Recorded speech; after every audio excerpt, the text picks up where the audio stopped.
Microphone is working.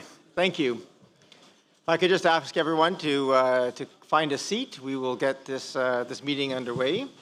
It's nice to see so many people here. Good evening, everyone, and welcome to tonight's public hearing. I'm Kevin Murdoch, the Mayor of Oak Bay, and I will be chairing this public hearing. As we start this meeting, we'd just like to acknowledge that we gather on the traditional territories of the Coast and Strait Salish peoples. And specifically, we recognize the Lekwungen-speaking people known today as the Songhees and Esquimalt or Kasapsum nations, and just that their connections to these lands and adjoining waters continues to this day. The public hearing being held tonight is for the official community plan, bylaw number 4942-2025. This public hearing is intended to provide the opportunity to receive public input, but only on the specifics of the official community plan bylaw. As the chair of the meeting, I will be limiting comments to comments directly related to the OCP. The district is very committed to providing an environment in which all individuals are treated with mutual dignity and respect, and where everyone feels comfortable sharing their opinion. My request to all attending tonight is to listen respectfully to all views and opinions expressed. We as council would request that in order for all individuals present to feel safe to participate, that we refrain from gestures, vocalizations, or noises, including clapping, during or after people speak. We want to hear from everybody, and for many, standing in front of a crowd is an incredibly intimidating thing to do, so we want to make sure everybody feels welcome.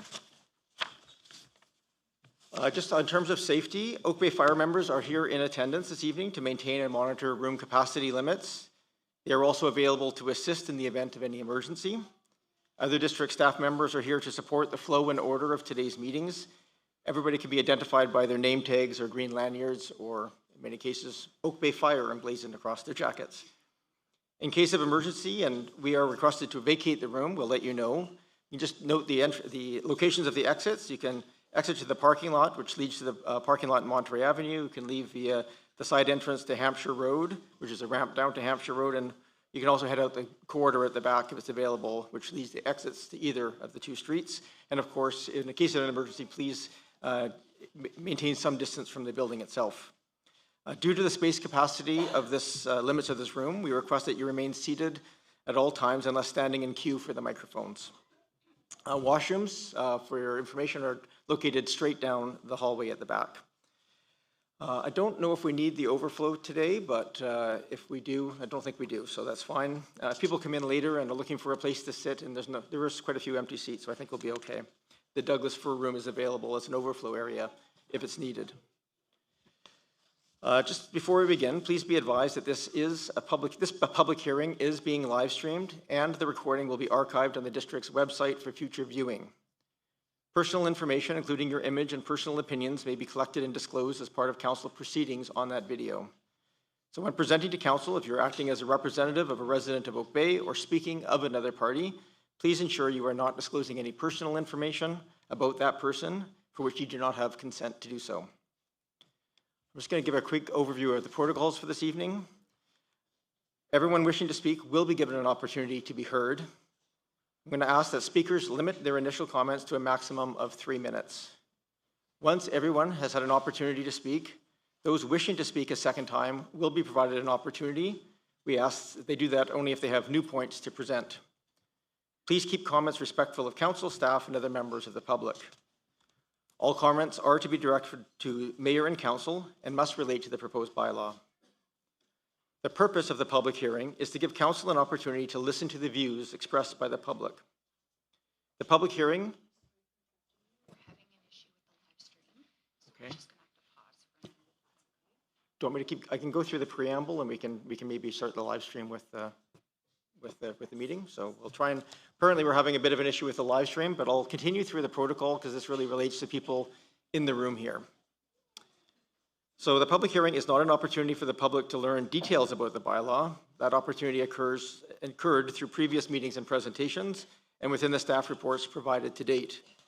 For the information of those present here tonight, a public hearing binder is available for review if anyone wishes to comment on those submissions, and it is located on a table at the back of the room. As chair, I will reserve the right to conclude any presentation made by any member of the public, council, or staff that does not relate to the proposed bylaw. or is disrespectful towards any other person, is repetitive views that the individual speaker has already made, known to council. And finally, council members are here to listen to the public's opinion with an open mind. No one has prejudged the outcome of this bylaw. The order of business for this public hearing follows a formal 7-step process. First, planning staff will introduce the proposed bylaw. Second, council will formally receive written submissions provided prior to the public hearing. Then we'll take late submissions and receive those. Staff will then provide a brief presentation summarizing the bylaw. Council will have the opportunity to ask any clarifying questions of staff, and then members of the public will be invited to share comments on the bylaw. Council may choose to close the public participation portion of the meeting and seek clarifying questions from the staff. But at the conclusion of this meeting, the public hearing is recessed or closed as determined by council motion. So before I move on to the official agenda business, I have concluded my preamble. I just want to make sure that our live stream is working, and if not, I'll hold off to start the meeting. A quick time, okay. Everybody stretch a little bit, maybe move around. We may be here for a while.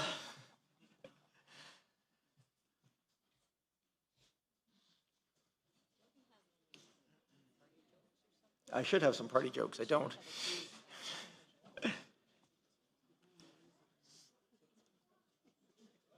So I will go over this again when we start, but just for those of interest, we do have 2 microphones at the front. They are not yay and nay, they are just 2 microphones, so you can queue at either one. Not everybody has to get up to queue. We will make sure everybody has an opportunity to be heard.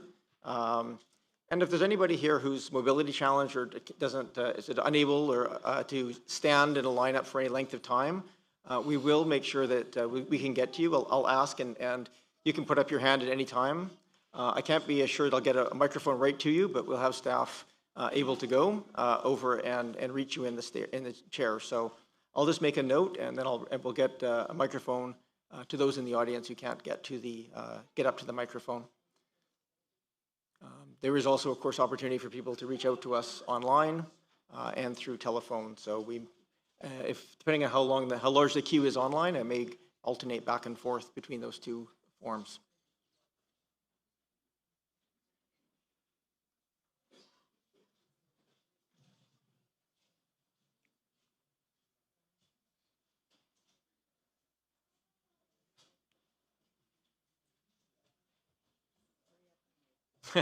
Yes, it's a hurry up and wait moment here for our things, so we will get going soon.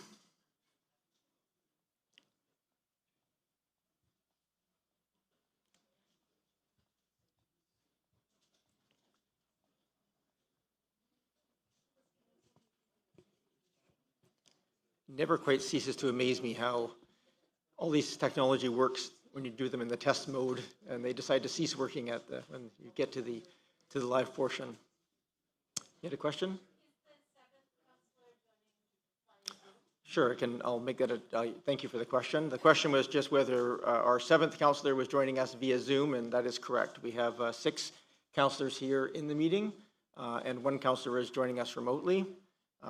We do, if for any reason that connection does go down, as Councillor Braithwaite up in the piece, then there will be an opportunity for her to view the comments that are made here tonight prior to consideration of the bylaw.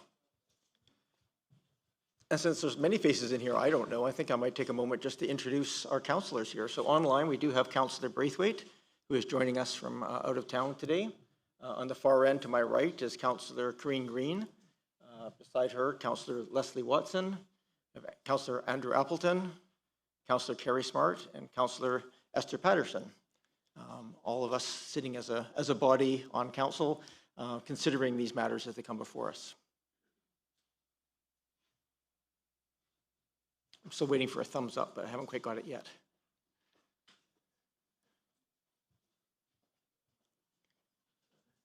Okay, I'm going to just ask, as a curiosity, as a show of hands, how many people here participated in the online survey for the official community plan?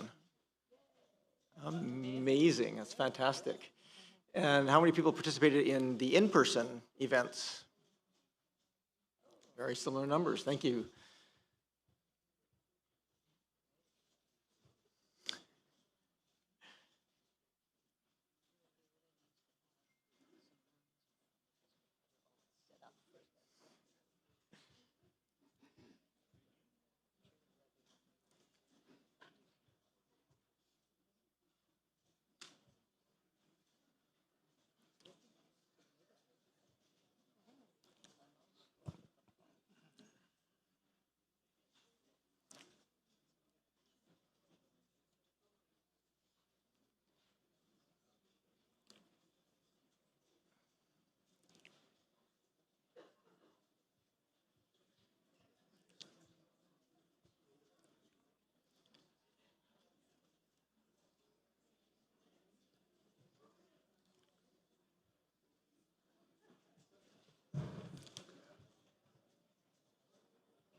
please don't follow my advice and get up and start wandering around. I'm just going to go just see if I can get a process question answered. I'll be right back.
Okay, good evening, everyone.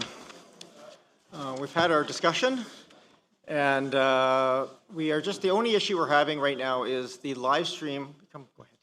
The live stream through the link on the Civic Web portal is not connecting correctly to the YouTube stream.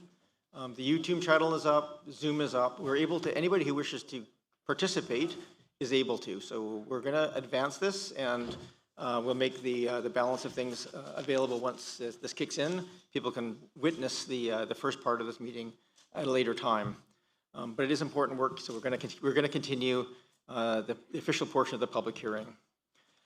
My first order of business here is to introduce the bylaws. So I was just going to open the public hearing and invite planning staff to introduce the purpose of the official community plan bylaw number 4942, 2025. Mr. Bull.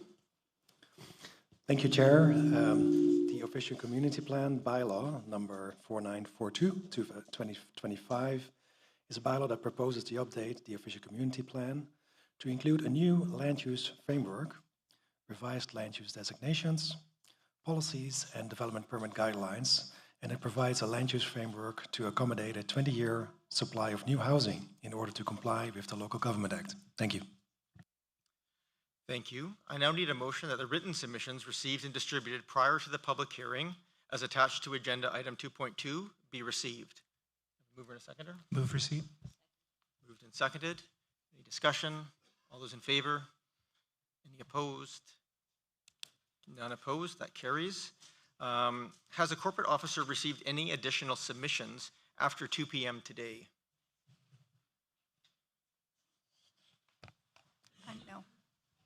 No, thank you, Mayor. No, we have not. Okay, thank you. So then we move to, at this time, I will invite staff to introduce the bylaw under consideration with a brief presentation. Thank you, Mayor. Next slide, please.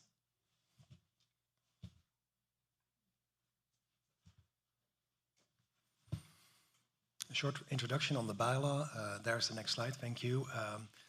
To recap a couple of the key elements here, this official community plan update includes a plan for 20-year housing needs, provincial requirement. It also updates a number of policies and backgrounds that in response to studies that the district has completed over the last year, since 2014. It also applies a climate lens and includes updated climate-related policies. Other key changes are the land use framework, which is the map in the document, OCP policies that apply to council's decisions, and development permit areas that apply to development. Next slide. This is a key map in the official community plan. It's called the Future Land Use Designation Map.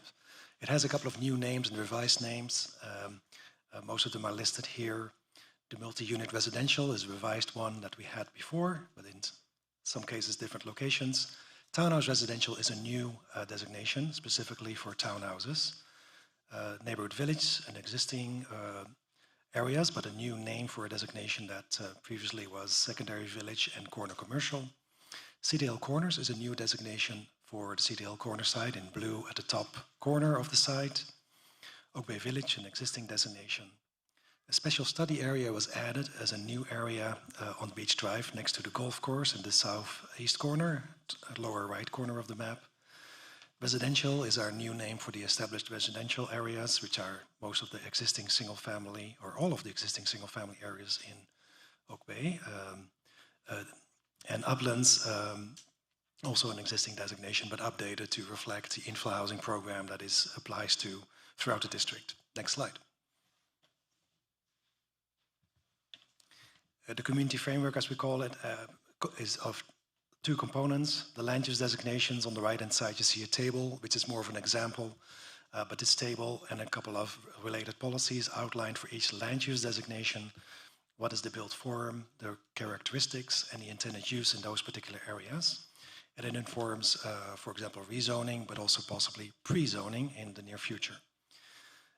Secondly, revised policies throughout the OCP on a wide range of topics, mostly revising existing chapters in the OCP regarding the built environment, regarding housing, commercial and mixed use policies, but also policies for community, institutional, and social well-being, parks and recreation, and heritage. Next slide. Specifically for housing policies, a very prominent part of the OCP, there are revised and updated general policies. Also some changes to policy we already had for affordable housing and inclusive housing that will need further detail in the future. Infill residential is reflected and updated after the introduction of that program last year. Changes have been made to multi-unit residential and townhouse residential policies, with the townhouse one being new. Uplands policies have been revised and updated, but more limited. And for the University of Victoria, there's two new sets of policies, one for the campus and one for the Cedar Hill Corner comprehensive planning site. Next slide. In the area of the official community plan that talks about servicing, so all the services and needs that people have to live in our community, there are updated transportation policies to reflect recent studies and policies, but also policies and backgrounds about utilities, infrastructure, and services have been revised and updated. And finally, there's also a risk and resilience section that has been updated with more recent language. Thank you. Next slide.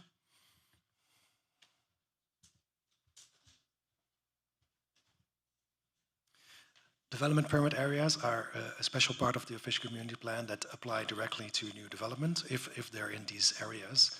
The natural environment development permit areas include development permit guidelines for watercourses, shoreline development, and hazardous conditions.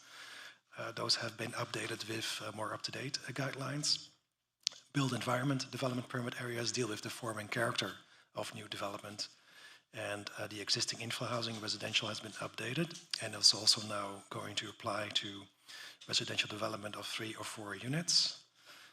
Multi-unit residential has been updated but was already there. The commercial and mixed use development permit area also was already in our OCP. Next slide. That concludes staff summary of the official community plan. Thank you, Mayor. Thank you very much, Mr. Boole. Does council have any questions for clarification of staff? Go ahead, Councillor Smart. Thank you. Thank you, Mayor. Through you to staff, my question is just with regards to, and just to clarify for this evening, the different definitions of technical capacity versus projected uptake. And so my question is with regards to what staff stated in our November 17th report, that the proposed OCP framework map alone will not meet our 20-year housing needs with a projected uptake of 1,606 housing units. However, with master planning at UVic, we have the potential to exceed our 20-year housing targets. How will we be demonstrating to the province in the new year that we will meet our 20-year housing needs through not technical capacity alone, but projected uptake and with the required pre-zoning when the timeline for master planning with UVic will most likely exceed this timeframe reporting to the province? Thank you. Thank you, Councillor Smart. I'll give that to Mr. Bowl. Thank you, Mayor. Yeah, important difference between capacity and eventual build-out. The official community plan needs to provide enough capacity. That's the legal requirement. And the capacity, as reported to Council in a report November 17, is a total capacity of over 23,000 units. But build-out is expected much less. Not every property will develop in the next 20 years. However, build-out is facilitated through the zoning bylaw, and that's where zoning is updated. And we have noted in the same report that if the current designations would be pre-zoned in the zoning bylaw, and if Cedar Hill Corner was added to that as well, then we anticipate there would be enough build-out potential in the future. But it depends on changes in another bylaw than the bylaw in front of you today. Thank you. Thank you, Mr. Bull. Councillor Smart, please continue. Thank you. Through you, Mayor, to staff, as a follow-up question related to that comment around the potential next steps. So I'm just wondering, with the majority of our multifamily housing designations on Upper Henderson Road right now in this OCP, could staff comment on the aging condition of the infrastructure on Upper Henderson Road and its ability to currently support multifamily residential as proposed in the OCP? I'm just wondering, are we realistically going to be able to potentially pre-zone in that area in the new year? If there's any comments just around the feasibility of that location for multifamily. Thank you. Over to you again, Mr. Bull. Thank you. Through you, Mayor. Yes, there are existing infrastructure deficiencies in the North Henderson area, and the district is planning to plan for changes and updates there. That will need to be addressed in the future. It doesn't preclude this area from being designated in the OCP because it's a 20-year horizon. There's still time to consider next steps in terms of infrastructure, but also to consider the timing of any pre-zoning in that area. Thank you. Anything else? Thank you. Through you, Mayor, to staff, just one further question, and it's just relating to the concern around OCP changes impacting property taxes, and I wondered if staff could just comment briefly on the relationship between OCP designations and a potential increase in property taxes. Mr. Bull. Thank you, Mayor. Through you, we have tried to get clarity on that, and including seeking information from BC Assessment. It's very mixed. It depends very much on local conditions, on actual sales. So there's not a clear answer to that question, unfortunately. But depending on the location and depending on the future interest, there will be different effects on property values. Thank you. Thank you, staff. Any other questions for staff at this time? Go ahead, Councillor Watson. Yes, I'll just ask one, please. That's a bad echo. To staff, what is the requirement that will apply to us with respect to pre-zoning in relation to this community plan that's in front of everybody tonight? And by date, I mean by deadlines and dates. Thank you. Mr. Bull. Thank you. Through you, Mayor, the provincial requirement is to arrange for capacity in both the official community plan and the zoning bylaw. And we believe that in terms of capacity, as I just mentioned, that this official community plan does meet the legal requirements. Thank you. Thank you. I don't see any other questions. I have, what's that? Oh, sorry, Councillor Braithwaite, my apologies. Please go ahead. We can, please go ahead here. And hello from Rome. I'm wondering, I have two questions, please. What does the contextual height maximum mean now that we've removed the maximum height relevant to the context in the neighborhood village designation? If we could get that question answered, please. Sure, thank you, Councillor Braithwaite. Mr. Bowl? Thank you, Mayor.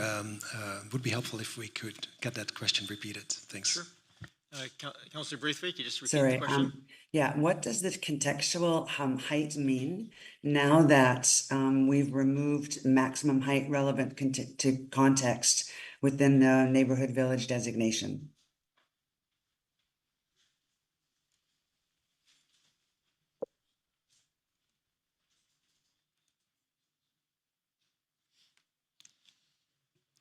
Staff are just looking up the comparators between the two things, I think.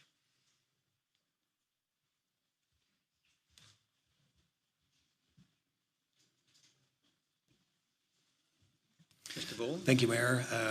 Through you, some changes were made in the process of getting to the bylaw. The current bylaw for neighborhood village outlines, and those are the other villages, not Oak Bay Village. But for the neighborhood villages, the OCP proposes or arranges for allowance of height up to 4 stories, and also low-rise single or multi-unit buildings.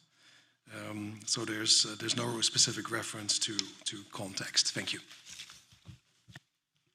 Councillor Braithwaite?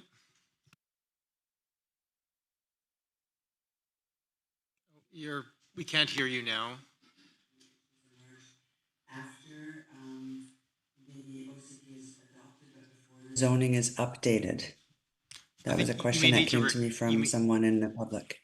Sorry, Councillor Braithwaite, can you just repeat that question? Your volume was down at the very beginning of that. We couldn't quite hear the start of the question. Sorry. Are there any legal risks if infrastructure capacity issues emerge after the OCP is adopted, but before the zoning is updated? I'll give that over to staff. We don't usually discuss legal risks in an open forum, but that's, I think I understand the question in terms of the, more in the context of the expectations from the province. Mr. Bowl? Yeah, thank you, Mayor. I think between the official community plan being updated now this year and looking at the zoning bylaw next year, as is the plan, Council is also asked to review infrastructure capacity as part of that work. So it means that we do have a bit of time still to consider the implications and make informed decisions. But at this point, with the OCP being a long-term 20-year plan, it's not outright allowing any development except for current zoning, and it allows us time to adapt or update relevant plans for infrastructure. Thank you. Thank you. Thank you, Councillor Braithwaite. Not seeing other questions. I'm going to pass 2 quick questions to staff that just related to some of the submissions. So we've had some submissions on the Oak Bay Lodge lands. Can staff clarify what specific changes have been made between the 2014 and the current proposed 2025 official community plan regarding this specific property?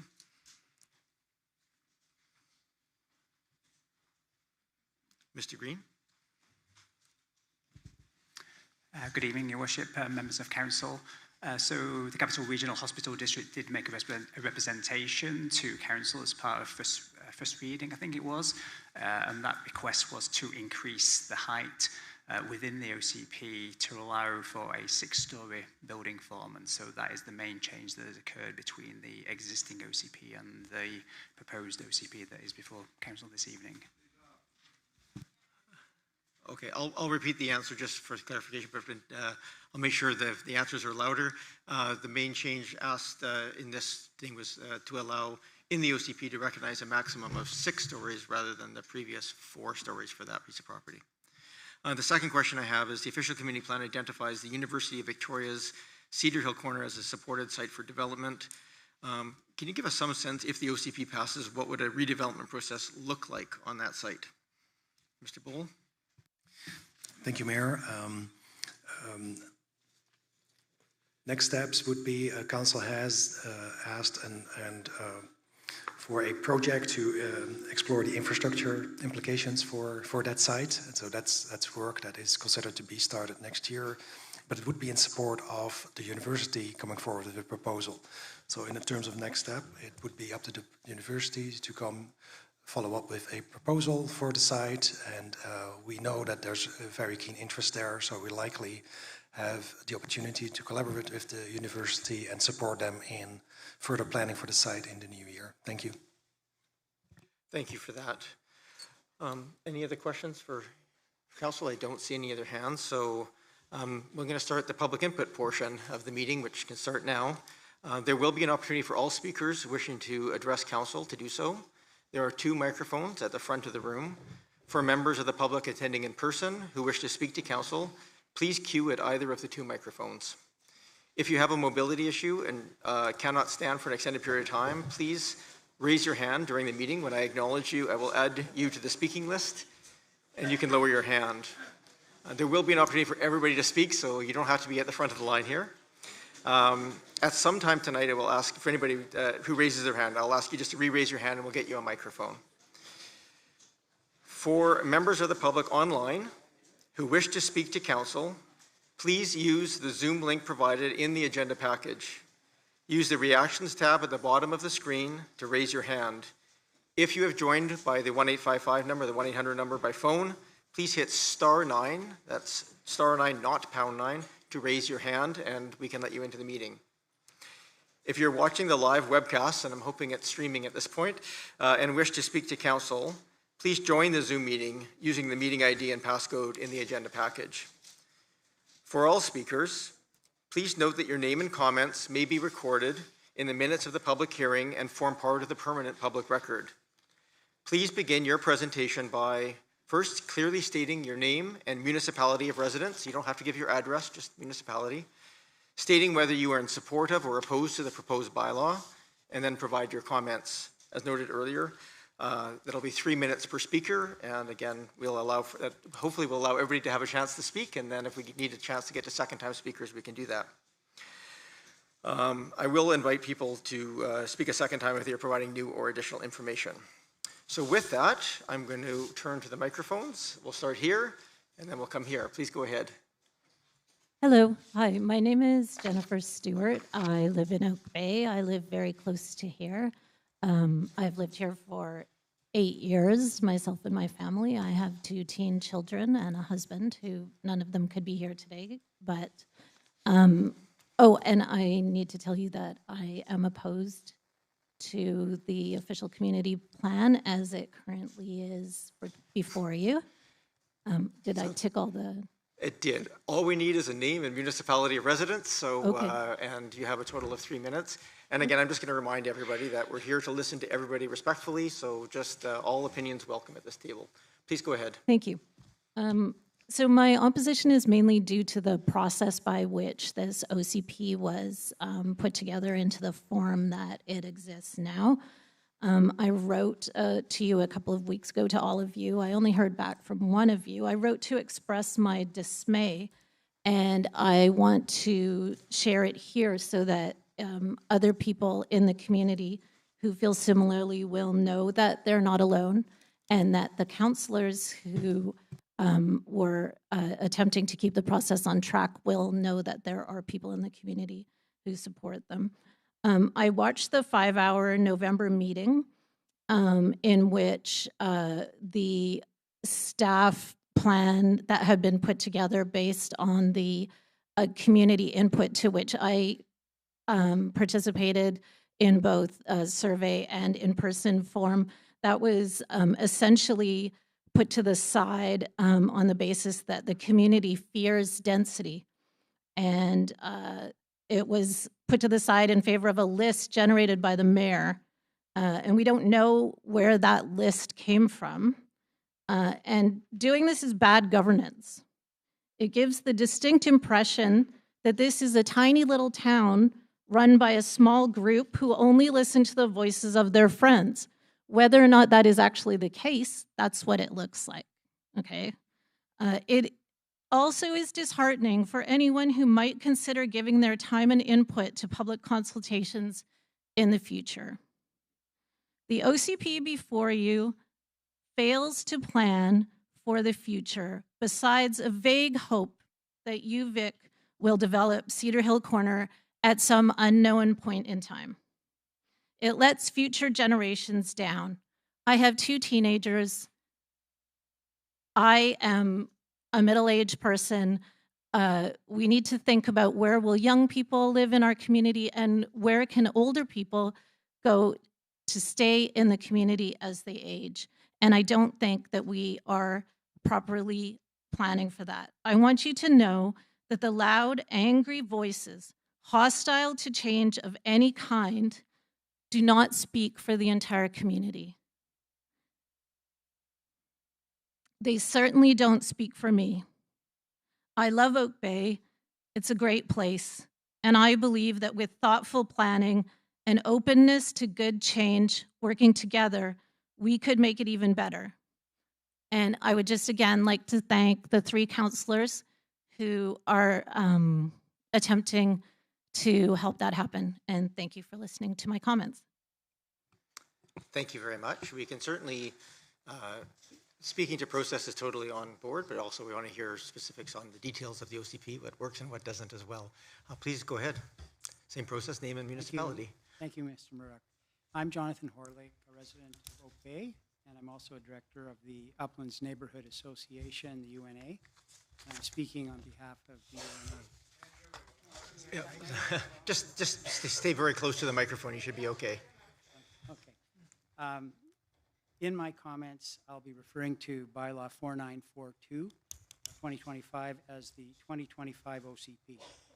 First, thank you to Oak Bay staff and its planning consultant Modus and to council for the many months of effort to prepare the 2025 OCP under the timetable and conditions set by the province.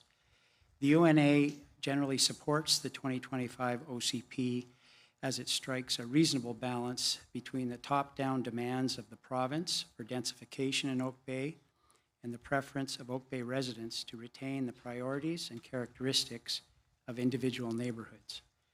The Uplands is a unique neighborhood in Oak Bay and in the Capital Regional District.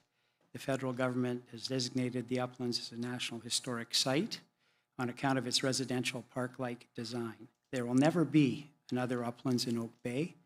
It is irreplaceable and deserves careful oversight to ensure its preservation. The Oak Bay Special Powers Act 1935 gives Council special powers to regulate development in the Uplands, which have been exercised by enacting the Uplands Regulation 3534 as amended and issuing the Uplands Siting and Design Guidelines. The UNA is concerned about how the 2025 OCP, the zoning bylaw, the Uplands Regulation, and the Uplands Siting and Design Guidelines will be applied by Council to proposed developments in the Uplands. Several recent proposals for development in the Uplands comply with Oak Bay's zoning bylaw for infill development, but in the UNA's view, significantly alter the unique residential park-like setting of the Uplands by effectively subdividing existing Uplands lots. This results in the loss of two of the principal landscape design and planning features of the Uplands, its framework of curving streets and large lots, and its mature tree canopy. The UNA believes that under the 2025 OCP and the existing zoning bylaw, there will be more development applications made that seek to effectively subdivide Uplands lots. To address this problem, the UNA requests that early in Q1 2026, Oak Bay Council initiate a public engagement process, particularly with Uplands residents, as the first step in updating the Uplands Regulation and the Uplands Siting and Design Guidelines, including consideration of whether subdivision of Uplands lots, directly or indirectly, should be permitted under certain conditions, or prohibited. Mr. Horway, I'm going to have to ask you to wrap up. You will be welcome to step up a second time if you wish to continue. Last sentence. Please go. UNA believes that by implementing this request early in Q1 2026, Council will be contributing to better decision-making concerning proposed developments in the uplands and to a more consistent and comprehensive protection of an exceptional example of residential subdivision design in Canada and Oak Bay's only National Historic Site. Thank you. Thank you. That was cheating. It was a long sentence. Please, please come forward. And other council members, I'm Peter de Groot. I'm the president of the North Oak Bay Community Association. And I was to speak this evening to the diagram on page 19 of the OCP, headed Community Health and Resilience. It's the diagram. That's the wording in the middle of the diagram. Senior staff of the Parks and Rec Department have informed me that culture is an integral component of the mandate of the department, and that this includes support for community associations, such as the Community Association of Oak Bay, and more neighborhood-based organizations, such as the North Oak Bay Community Association, many and similar neighborhood organizations or groups. Many of those exist and have official recognition and financial support from neighboring municipalities. In light of this broad conceptualization and understanding of what is encompassed by the term culture, I recommend that the diagram on page 19 of the OCP be amended to read in the middle right. At the moment it states Parks and Recreation. I would suggest that it be rephrased to read Parks, Recreation and Culture. This additional wording will give official recognition of the sociological definition of culture and understanding of it, one that goes well beyond the more common but rather narrow conceptualization of culture as in arts and culture. Thank you for considering this suggestion and its policy and organizational implications. Thank you. Thank you very much, Mr. de Groot. I'll come to this microphone. Is there anybody in the audience who wishes to have a microphone brought to them? I'll ask again. I don't see hands popping up, but if you wish, please come over here, over this microphone. Alec Allison. I'm from Oak Bay. I don't have an association other than my family, which is like 20 people here in Oak Bay. I ask you just a step, just slightly closer to the microphone. You're Closer. a little quiet. Oh, I thought I was being too loud. Okay, does that count for my 3 minutes? Okay, so I have read and followed as much closely as I can those who support the densification of Oak Bay, that would like to see the 3-story tri-duplex things, such as recently occurred on Oliver Avenue, cutting off all the sunshine from a newly purchased little family home, and wondering, having read somewhere that those 3 councillors say they represent a,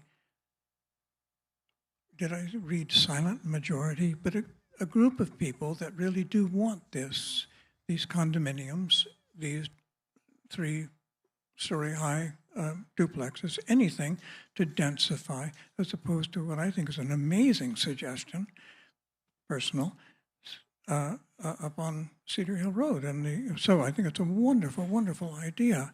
And so I'm wondering, are the representatives of, given what I assume here are mostly people like me who would really not have the densification, if those people are willing to step forward and say, yes, I support those 3 councillors. I really think they have a great idea. We need more condominiums on Oliver and on Redburn and on Island Road and wherever.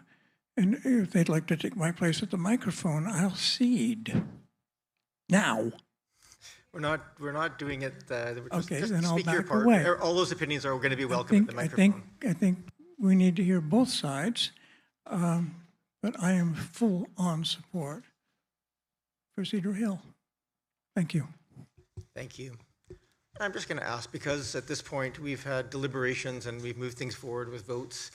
We are here with an open mind as a whole of council to hear from everybody. So I think there's not a lot of point in pointing out specific councillors or not who did or did not support your particular point of view. We're all here to hear your point of view. So just as long as we're speaking to the OCP, the specifics in there, we're all here with an open mind. Please go ahead.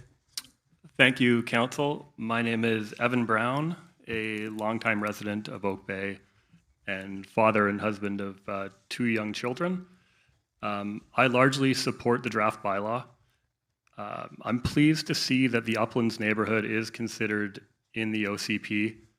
However, I don't believe the bylaw provides enough protection to this historic neighborhood, particularly in the retention of its cherished tree canopy.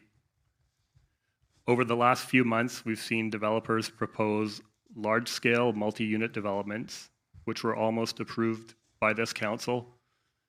My worry, which is supported by over 500 residents in Oak Bay, is that we're not clearly defining what developers can and cannot do in the Uplands.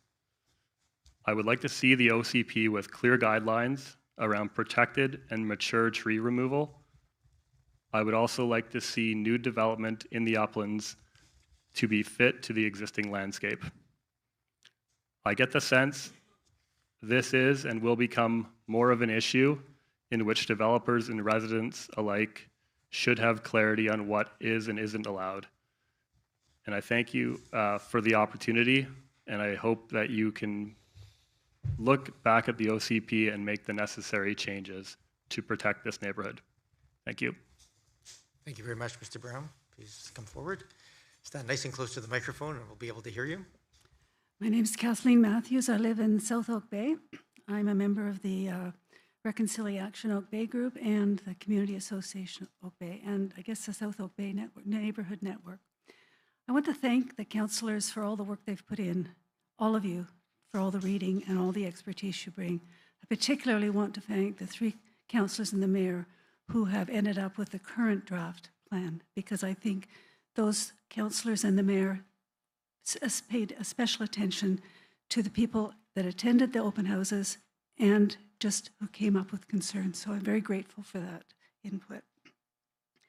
I appreciate that you have a territorial acknowledgement in the Oak Bay plan, and I would like to remind us all that we have a strong commitment to reconciliation, and that means land back. And so I would like to see some stronger statements in the community plan that address sensitivity to land back, how you're going to work with the First Nations, and I think particularly at Cedar Hill Corners, UVic also has a strong commitment to land back and to reconciliation. That's an opportunity for development if the Songhees are at all interested, and not just developers.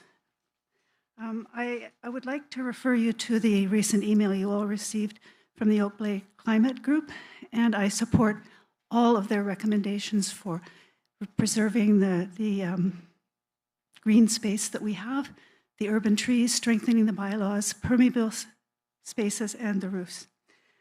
I'd also like to have a concern about your fascination with commercial corners. I think that's a terrible idea. Commercial corners, we need to be able to have places to park. It's going to cause congestion, and you're going to have more places to park. We need to be able to safely negotiate corners in Oak Bay. So I'd like you to reconsider what the limitations are, and I'd like to know more clearly. I had this idea that any corner lot could end up be a commercial corner, which I think where I live would be an absolute disaster. I also want to talk about this 3-story thing that you've got. A lot of the old houses in Oak Bay, they're probably a little bit more affordable. These new 3-story, 3 to 4 complexes are not affordable. They're not cooperative. They're just good. Our children aren't going to be able to live there. So it's just going to attract very wealthy people, and it's just really feeding developers. So I think we need, and also blocking sunshine, and it's kind of their monstrosities, quite frankly. I do appreciate that we need densification, but I think we have to look at the 3-story. It's really way too high, and I don't know, I have a hard time with it. Also, it's not a, if we want seniors to live in place or be able to live there, nobody can cope with those stairs in a 3-story building. So we need sort of something that is allowing seniors to actually, please. Okay, you want me to Ms. go? Matthews, you got about 10 seconds left. Okay, and I guess my last point then is, as we try to do this densification and deal with all the infrastructure requirements, please consider our taxes. You want seniors to be able to live in Oak Bay. We have to be able to afford the taxes. So I think we need some kind of way of the province helping support all that infrastructure development, that densification. So thank you all very much. Thank you, Ms. Matthews. Please come forward. Same process as everybody else, just name and municipality, and you have up to 3 minutes. My name is Mary Souls, and I live in South Oak Bay. Specifically, I live on the north side of St. Denis Street. Okay. And I learned on November the 12th that that particular side of my street is to be added to the new multi-family or unit residential designation. On November the 16th, I wrote an email addressed to Mayor and Council in opposition, and I will not go into the detail because I'm sure you've received it and will give it due consideration. I have, however, noted since then that there is no reference to St. Denis in the multi-unit category in the bylaw or in any newspaper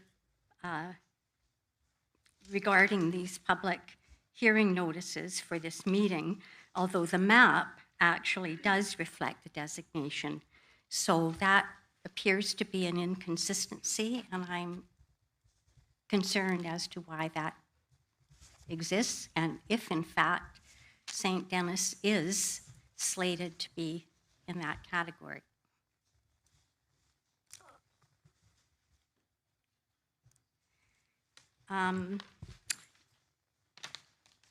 I'm also interested in knowing how that decision to add the north side of St. Denis to this category has come about.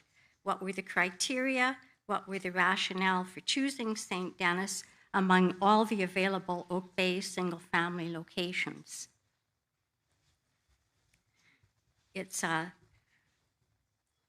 lane with 4 single-family residences, bungalow-style residences on that side of the street.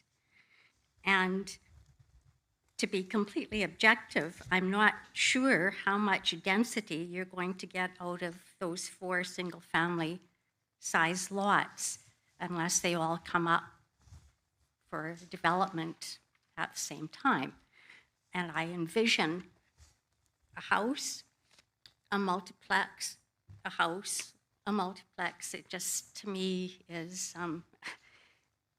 hard to imagine what the decision-making process was.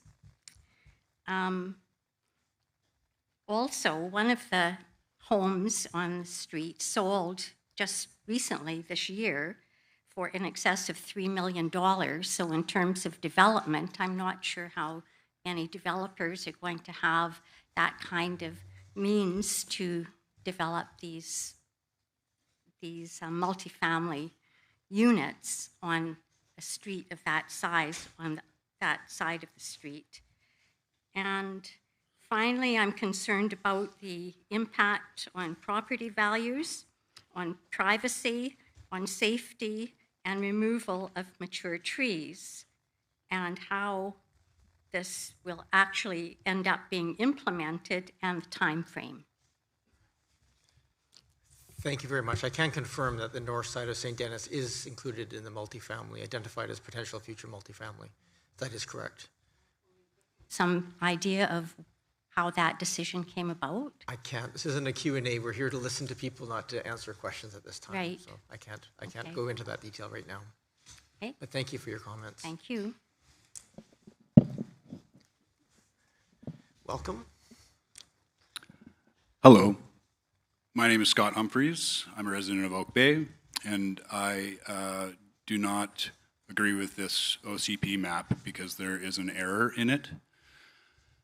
When the map was originally presented in September, our properties are on the corner of Bowker and Cadborough Bay Road across from the Bowker Collection. And when it was originally presented, it was multifamily 1, 4 to 6 stories, and that went all the way up Estevan. I didn't say anything. I thought it was way too aggressive, to be honest. I didn't want to see that.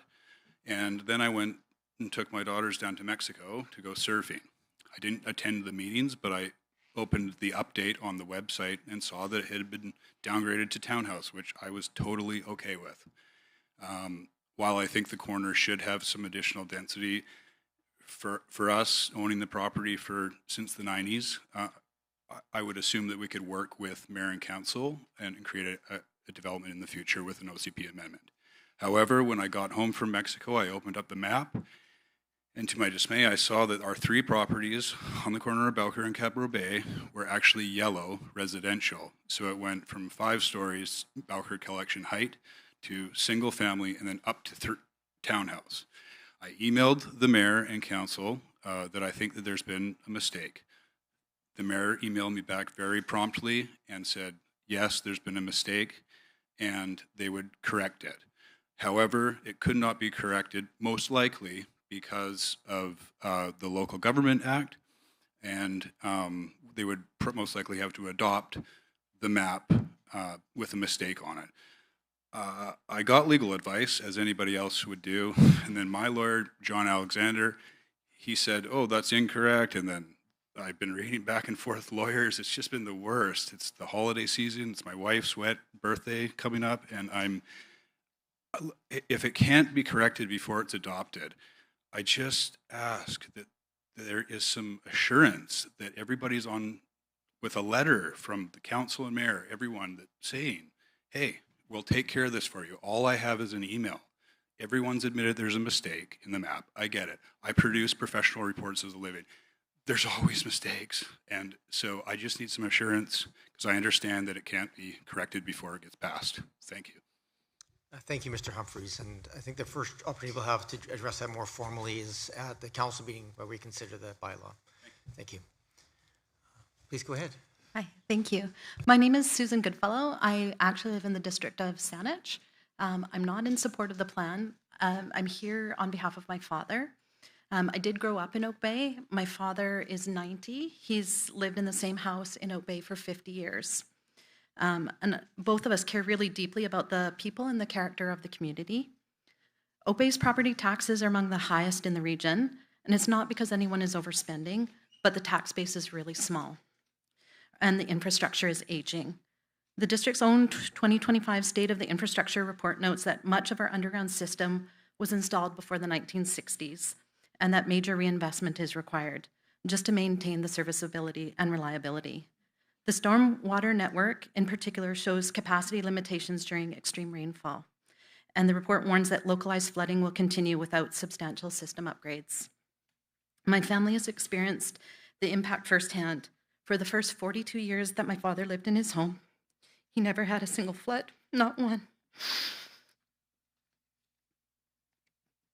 But as the houses around him grew larger and the infrastructure aged, the system couldn't cope. He's had 4 floods.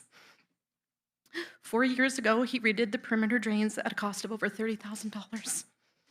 On Halloween this year, his basement flooded again. The issue was the city's infrastructure. He just received a $10,000 bill last week, and it wasn't covered by his insurance.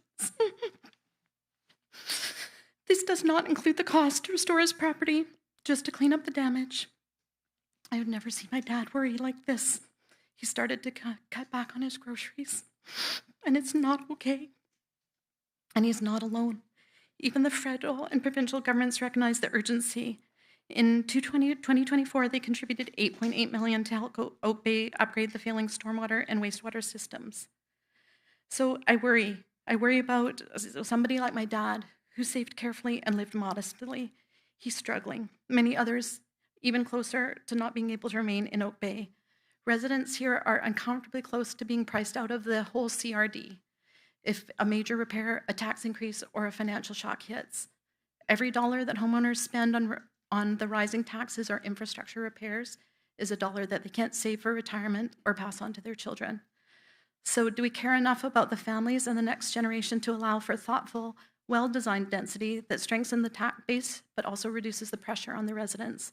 And this really doesn't mean these massive building developments next to 1930s character homes, but smart and sensitive density, gentle infill, mid-scale buildings in appropriate areas, and design guidelines that steward the character that Oak Bay is known for. My ask is just really simple. Let's broaden the tax base to address the infrastructure deficit, but please do it thoughtfully, protecting both the community's character and the well-being of the people who live here. Thank you. Thank you. Thank you very much for your words. My name is Elizabeth Batanza, and I'm new to Oak Bay, but I live in South Oak Bay off Monterey. I am opposed to the current version of the OCP. Despite months of engagement, Council has adopted a hastily redrawn plan to reflect the feedback from a loud group of residents who appear to be fearful of change, not recognizing that it's very likely not going to impact them, but might help the next generation. After months of engagement using maps that were developed by professional planners whose insight and expertise incorporated what's happening in neighboring Saanich and Victoria, what's actually viable for developers to build, and what is feasible for our infrastructure to support, an abrupt change seems to have taken place. This new plan before us tonight is not thoughtful, it's not actually a plan, and it's not going to achieve any kind of development around the necessary infrastructure that a community needs to sustain itself. It's not leadership, and that's what we need. I want a place for my neighbors to be able to downsize to when they've outgrown their houses. I want a place for our children to live in when they become young adults. I want to see Oak Bay meet its regional growth commitment, and knowing the track record of 3 multi-unit residential developments in 3 terms, I want Oak Bay to do its fair share to meet the housing crisis head on. Thank you. Thank you very much. Over to you. Mayor and members of council, my name is Tom Semidjanos. While I currently live in Langford, my wife's grandfather lives in Oak Bay, and it is because of my interactions with him and the impact this OCP will have on him that I am speaking to today. My wife's grandfather reminds me a lot of my own grandfather in Toronto, where I'm from. They both cared about their homes, gardens, and particularly seeing their children and grandchildren succeed. They both tried to maintain a certain degree of independence and self-reliance, but ultimately came to require the assistance of family in their daily lives. I would drive my grandfather around doing errands every Saturday, my favorite day of the week. I would fix things around his house, help him plant tomatoes, and occasionally fix his cable box. But one day I met someone and we moved to her hometown of Victoria. A few years later, he fell and died.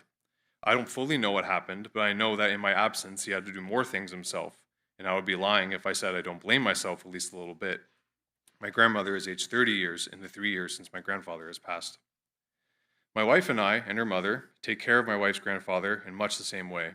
We find ourselves over there more frequently now for a variety of reasons, from IT issues to fixing things around the house to helping him feel less lonely.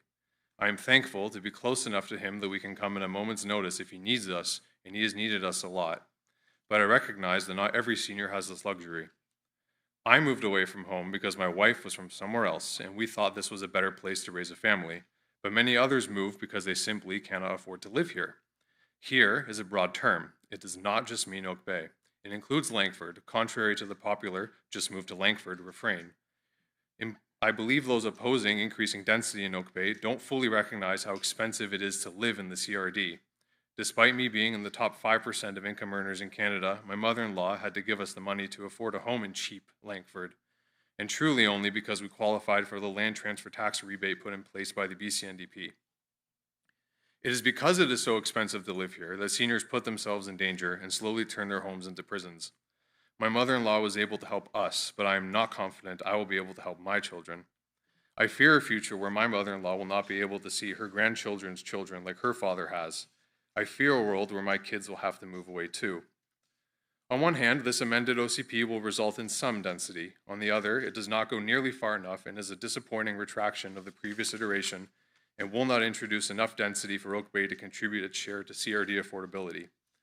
The reality is the entire CRD has become unaffordable.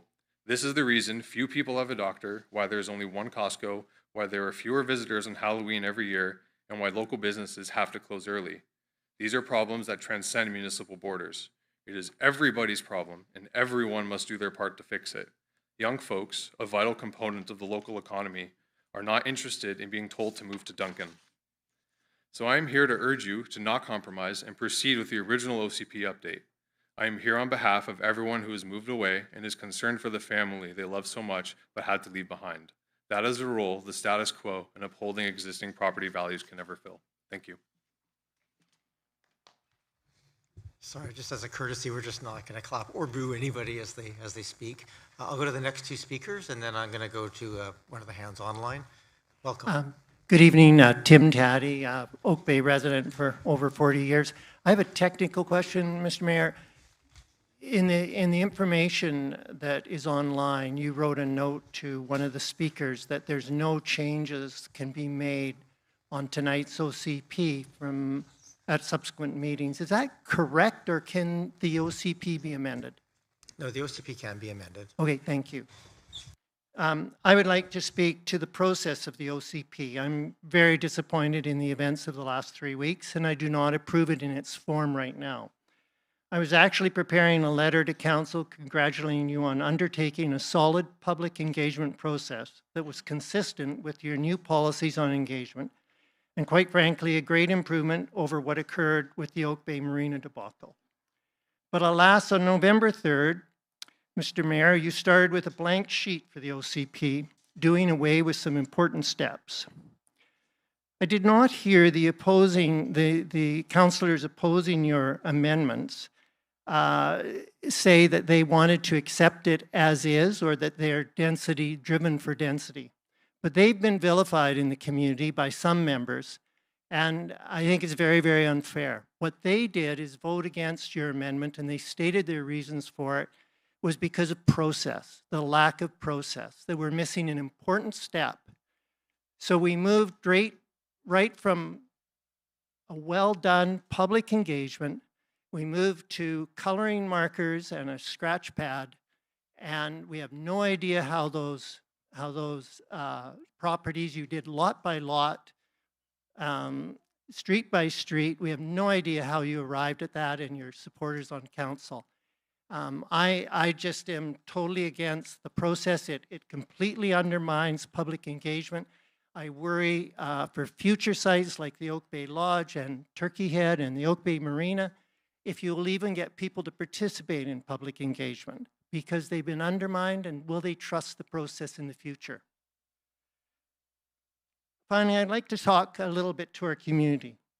We can all agree that this is an important matter and that some residents are impacted more than others. Increasing density is coming, and is necessary, but it needs to be carefully and sensitively planned.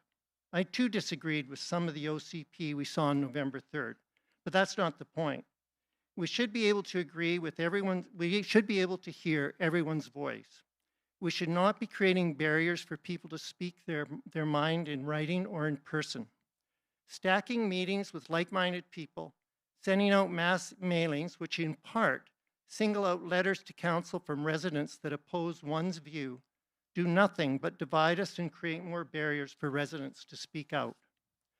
Council must be on guard to make sure they are listening to and considering the opinions of all residents, including future residents and those not yet born. I urge Council to push back on the province on the December 31st deadline to the end of January or February. Take charge of that. They know you're working on it. Let the staff take all the feedback received to date, including the public hearing, and then come back to Council with their best advice. Mr. Teddy, I'm going to have to ask you to wrap it up. You're over Yes. 3 minutes. Question them and allow the staff to explain the recommendations. Council can then make the final decision, but involve the staff. Thank you. I'll go here, and then I'll go to one of the speakers online. Please go ahead. Okay. Ken Grants. I live in the Prospect neighborhood of Oak Bay. Mayor and Council, I fully support the updated OCP. At the first community engagement open house, it was obvious that the radical changes were being proposed for Oak Bay that would negatively impact people's quality of life. However, from the first open house to the second, I saw improvements to the plan involving compromise, collaboration, and new solutions. When I spoke with staff and consultants, they explained that changes had been made in response to people's concerns and aspirations. It was heartening to see the public engagement process working. I'd like to thank council, staff, and consultants for responding to all the various community voices and urge council to stand strongly in support of the current OCP draft. Thank you. Thank you, Mr. Grant. I'm going to go online. I have, first in my order list here is Mark Edwardson, and you can unmute yourself.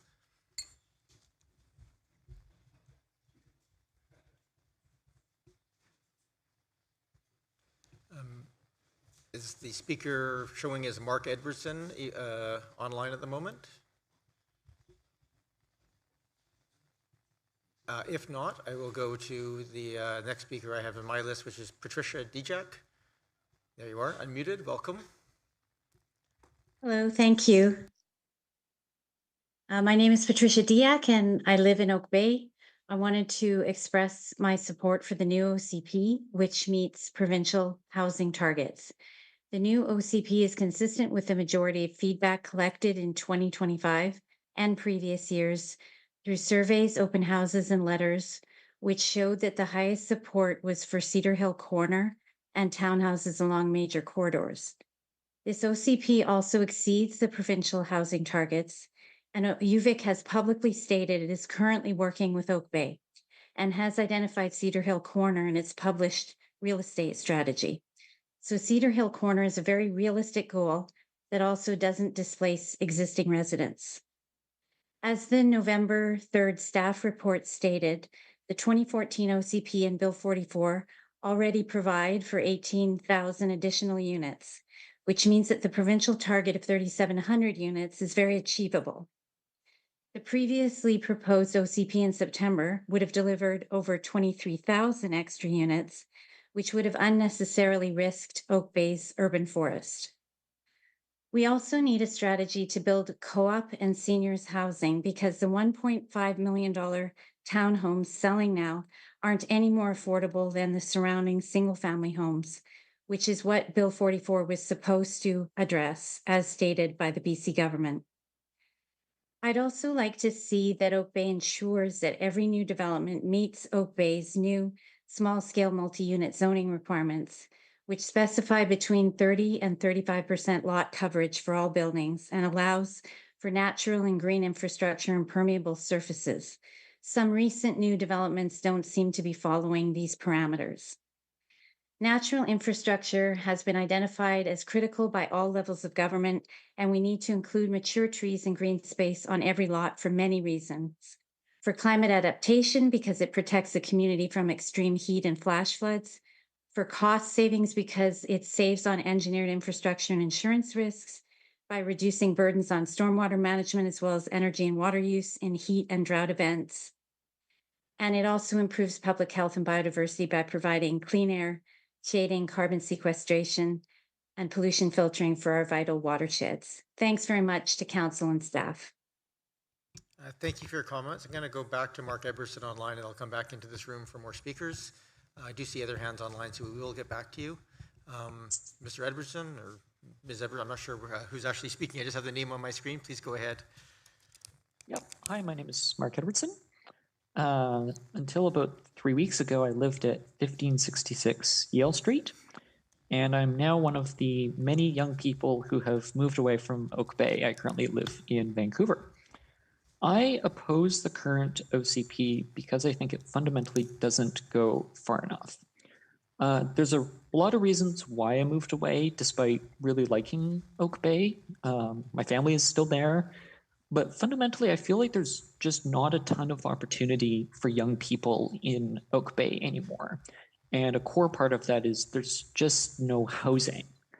I think OCPs and housing plans are fundamentally about values and what kind of community we want to be. the decision we have to make before Christmas is, do we want to be a vibrant community that supports growth, builds homes for young people, for seniors who want to downsize, and in general just be a welcoming place for newcomers? Or do we just want to be a sort of declining extension of Victoria that's just for people who were lucky to buy a home a generation ago? And I think this is exemplified by council heavily cutting back on the proposed new housing in the OCP during the last council meeting. By cutting back on the new housing, council fundamentally gave up on solving the issues in our community. As a result of this OCP, and as a result of refusing to build and allow new housing in Oak Bay, we are going to force young people to move away. We're going to have fewer doctors and other professionals in our community. The tax base will get smaller, the property taxes will get higher, things will just get worse. And I think it's worth contrasting with what the city of Victoria is doing just across the border. In their recent OCP, they actually permitted 4-story apartment buildings on most residential lots across the whole city in all neighborhoods, because they recognize that new housing is critical for becoming a more vibrant community that has a place for everyone. I don't think just telling people to move to Langford or Duncan or Calgary or whatever is a sustainable choice for our community. And so once again, Oak Bay is falling behind. So my suggestion is I would reject the current OCP that is in front of you. I would go back to the old proposal that was a lot more ambitious. And I wouldn't stop there. I would continue to make improvements and try to be much more ambitious about zoning. I genuinely understand why people are afraid of this change. It is a big change for the community. I do understand that, but I don't think the current trajectory we're on is sustainable, right? We need young people in the community. We need more housing. And I think the types of projects that are going to come forward as part of an OCP are going to be fine. It's a 3-4 story buildings. Those are the projects we're talking about. Thank you, Mr. Eberson. I do want to make one last note, which is You have about 10 seconds, so your time is up. Okay, sorry. Thank you very much. Okay, thank you. Please go ahead. My name is David Lindsay. I live in Oak Bay. Mr. Mayor and councillors, thank you for your hard work to ensure Oak Bay will have a workable official community plan, a vastly improved plan to that promoted at the October open houses and recommended at Council on the 3rd of November. Earlier plans arose from biased processes that imposed densification on 2 Oak Bay neighbourhoods to the exclusion and relief of most others. Oak Bay is largely built out. Other than 2 very large golf courses, there is limited vacant land. We have homes and communities throughout Oak Bay built up over the last 100 years. Unlike Uplands and South Oak Bays, ours is more modest, middle class, and homes on smaller lots. We're not the special heritage conservation area with some lovely old homes designed by well-respected architects. What is it that made ours a focused target for densification? We already have the densest area in Oak Bay. Provincial government is imposing legislation and targets and continuing with M216 with impunity and disregard to basic rights of people who have lived and invested in their homes, raising their families, establishing a long-time relationship in neighborhoods and in Oak Bay. Our street has many long-time residents, and over the years, more and more are naturally being replaced by younger families. Government is fracturing our society, encouraging developers and investors into neighborhoods to construct imposing townhouses and infill with little regard on their impact. Until recently, some thought it completely appropriate to promulgate this construction of 4 to 6 story buildings along one side of an obviously well-maintained, well-lived street, not deteriorating, not a bunch of car lots, not a rundown commercial thoroughfare. It also proposed to extend the zoning across several blocks to townhouse residential, a more densely packed version of residential, which most Oak Bay is already zoned for, conveniently designating the area as pre-zoned, eliminating council oversight and consultation. Can you imagine what that would have meant to the neighborhood and to hundreds of residents? the progressive intrusion of construction for decades to come, not to mention the loss of perfectly fine homes. Fortunately, our neighborhood and others similar saw what was coming and made our voices known. I'm not sure why some councillors are so resistant to hearing those voices and obstructive to amending the OCP to be fairer and actually more sensible. We have a caring council despite some resistance, and what the current version incorporates is a better all-round solution. Oak Bay residents must continue to be aware, knowledgeable, and cautious and exercise their voices. There are municipal elections next year, and the landscape could change. I am supportive of ways to reduce red tape. There's no excuse, though, to allow developers, investors, homeowners, landlords to usurp well-defined parameters. Lindsay, that's 10 minutes, if that's... One last sentence. And limitations approved by and overseen by council and impose badly conceived and badly designated structures onto neighbors and neighborhoods. Thank you very much, Mr. Lindsay. Thank you. Over to this microphone. My name is Barb Grant. I'm an Oak Bay resident. Mayor and Council, I strongly support the updated OCP. What attracted my family to Oak Bay years ago was its historic houses and beautiful trees. These do much to give Oak Bay its sense of place. We all want thoughtful change that in no way diminishes quality of life. And though affordability is one of the main goals behind the provincial push for increased density, with our high land prices, it's unreasonable to think Oak Bay will get affordable housing.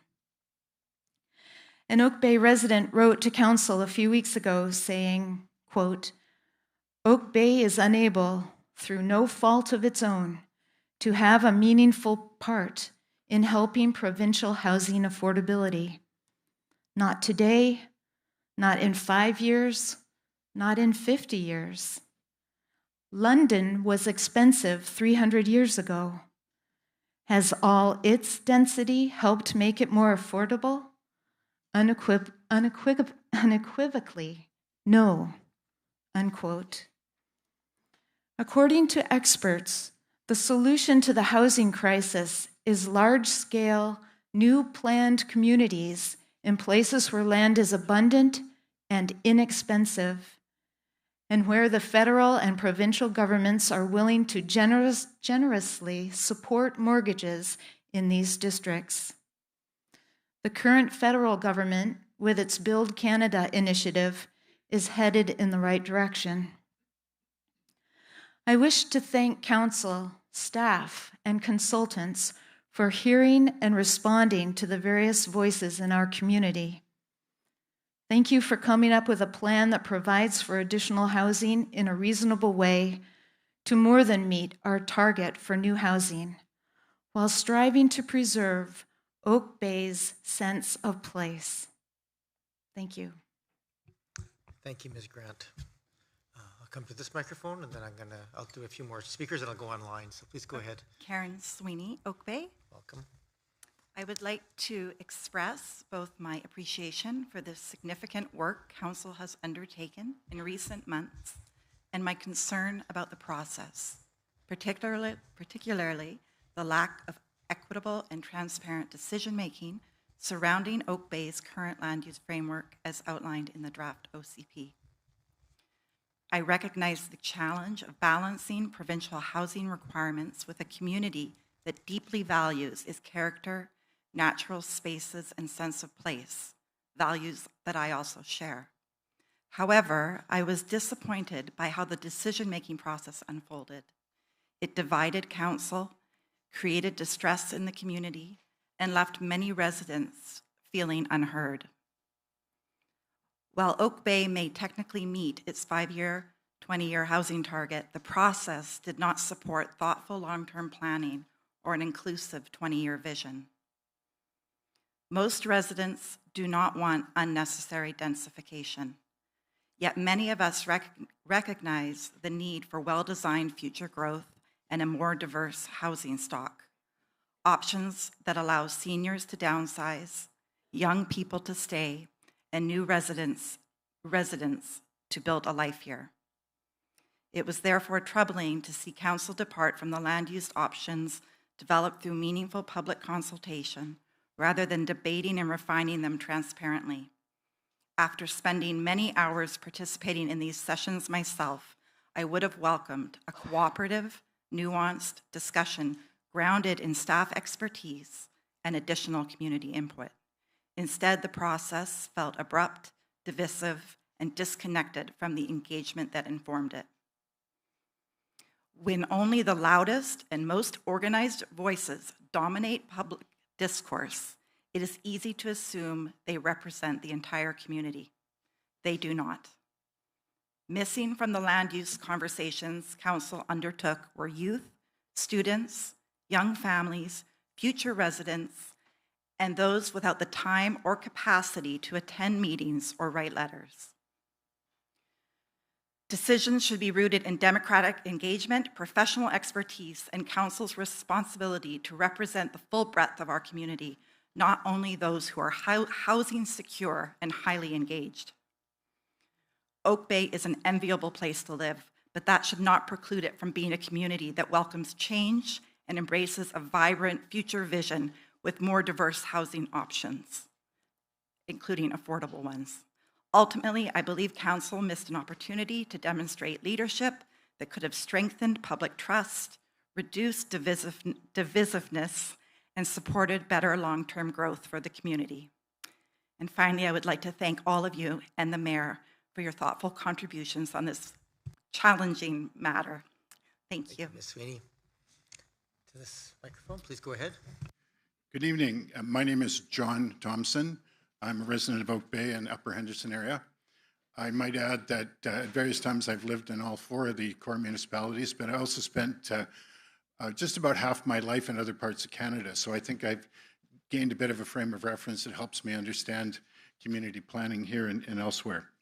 So first of all, thanks to council and supporting staff for the extensive input process, including tonight. Thank you for your time and thoughtful consideration to every one of you to looking at the input and the options. I particularly would like to thank you, Mayor, for the compromise proposal that you put forward in a recent council meeting, because I thought that very accurately and appropriately synthesized the input from the community open houses and the community survey. And to me, that was an exact reflection of what I heard at open houses I attended and what I read in the community report. Traditionally, the Hippocratic Oath that guides physicians begins with first, do no harm. That maxim is also a very good starting point for official community plans. And the first thing not to harm is the environment, for that's what we humans and all other living things depend on for our life support system. So we need to respect the ecological carrying capacity of our region and the limits it places on growth. We also need to look at the carrying capacity of our human-created infrastructure, especially in this district with its known limitations.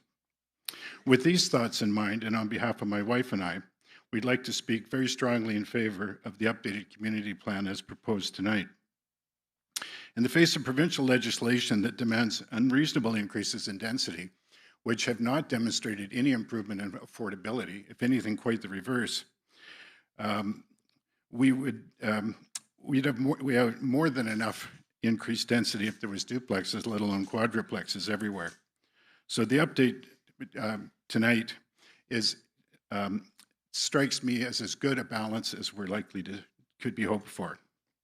In our neighborhood, we'll be very grateful not to have 3-story row houses towering over us.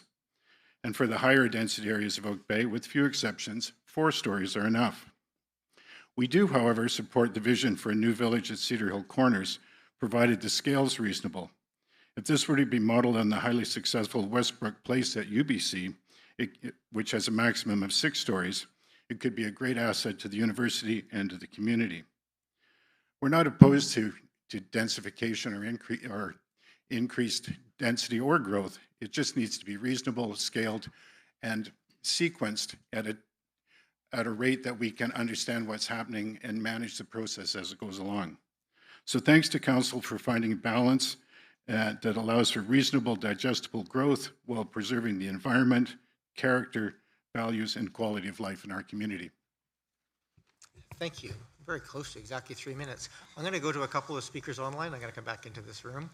So I have someone with first name of Margie or Madura. There we go. Unmuted yourself. Thank you, and welcome to the meeting. Hi, thanks. So yes, I'm Madhuri or Margie Parikh, and I've lived in South Oak Bay for about 25 years. So first I want to say congratulations to staff and to the consultants and to council. When I first saw the land use framework in the OCP probably 6 or 7 weeks ago, I was surprised. I thought you hit it out of the park, and I thought finally we have a forward-thinking, vibrant, bold plan for Oak Bay, and it reflected, I think, a lot of expertise and effort and analysis, and I believe input from the community, as including from, I think, what one person called the silent majority, those of us who favor density, and maybe we just filled out surveys and we didn't show up in person. So I have to say, though, that I was surprised and, quite frankly, very disappointed to see that you have significantly changed it. I think the downgrade in density is substantial, and I worry that the revised plan curtails the innovation and creativity that's needed to meaningfully address our severe housing shortage. As someone said earlier, we need a bigger tax base, we need more diversity, and people want to live and work in Oak Bay, and so we need to do more to help them do that. When speakers talked about not wanting a larger house or a larger building next to them, like what I see is people tearing down single-family homes and building giant single-family homes next to them. So they are getting these massive buildings next to them. And what we need is to support that multi-residential units, and we need more density. So I am opposed to the OCP, strongly opposed to the OCP as presented. I urge you to reconsider and stand firm in supporting the original proposal. And finally, in terms of process, as a governance consultant, I have to agree with the first speaker and another couple speakers who, none of whom I know, but with respect, the process followed in downgrading density was actually kind of appalling. Council, I think if you feel that the plan needs amendment, you should send it back to staff so that they can suggest changes that look at, that take the full context and all of the different pieces, and then they ask them to present a new plan to you. So again, I'm opposed to the OCP. I don't think it goes far enough to support meaningful density. Thank you. Thank you very much for your comments. And then the person online who has a hand up with the name of Elizabeth on the screen, you're welcome to speak. Hi, my name's Elizabeth Bell. I'm an Oak Bay renter. I've been here for 20 years. That's nearly half of my life. I think that a lot of the objections to densification are short-sighted, prioritizing the wealth of older generations over the needs of younger ones. I hear a lot of justification from people saying that the housing built here will be too expensive to benefit anyone suffering the effects of the housing crisis. While it's certainly true that new condos and townhouses built in Oak Bay are not going to be in reach for middle-income community workers like me, the expensive housing of today becomes the middle-income housing of the future. If we don't build now, we won't have those resources in 20 years. Also, any relief on the pressure of the housing shortage benefits us all. I support the original OCP plan and not the revised one. Thank you very much, Ms. Bell. Back to this room. Please go ahead. Good evening, Mayor and Council. I wanted to thank you for the opportunity to speak tonight and for all your hard work. I know it's a lot. My name is Ian Matheson. I grew up in Oak Bay, and I currently live on Easttown Road. I'm a homeowner and part of a younger generation of residents who want to stay here long-term, to raise our families, and to see Oak Bay thrive over time. My goal tonight is to thank Council for listening throughout this process, particularly to those of us whose neighborhoods were originally targeted to absorb significant new density, and for working to identify a more balanced and reasonable path forward. If we are going to increase density, I think we should do it in a way that has the least impact on what makes Oak Bay Oak Bay. Oak Bay's neighborhoods are one of its defining features. They are quiet, walkable, tree-lined, and intentionally low scale.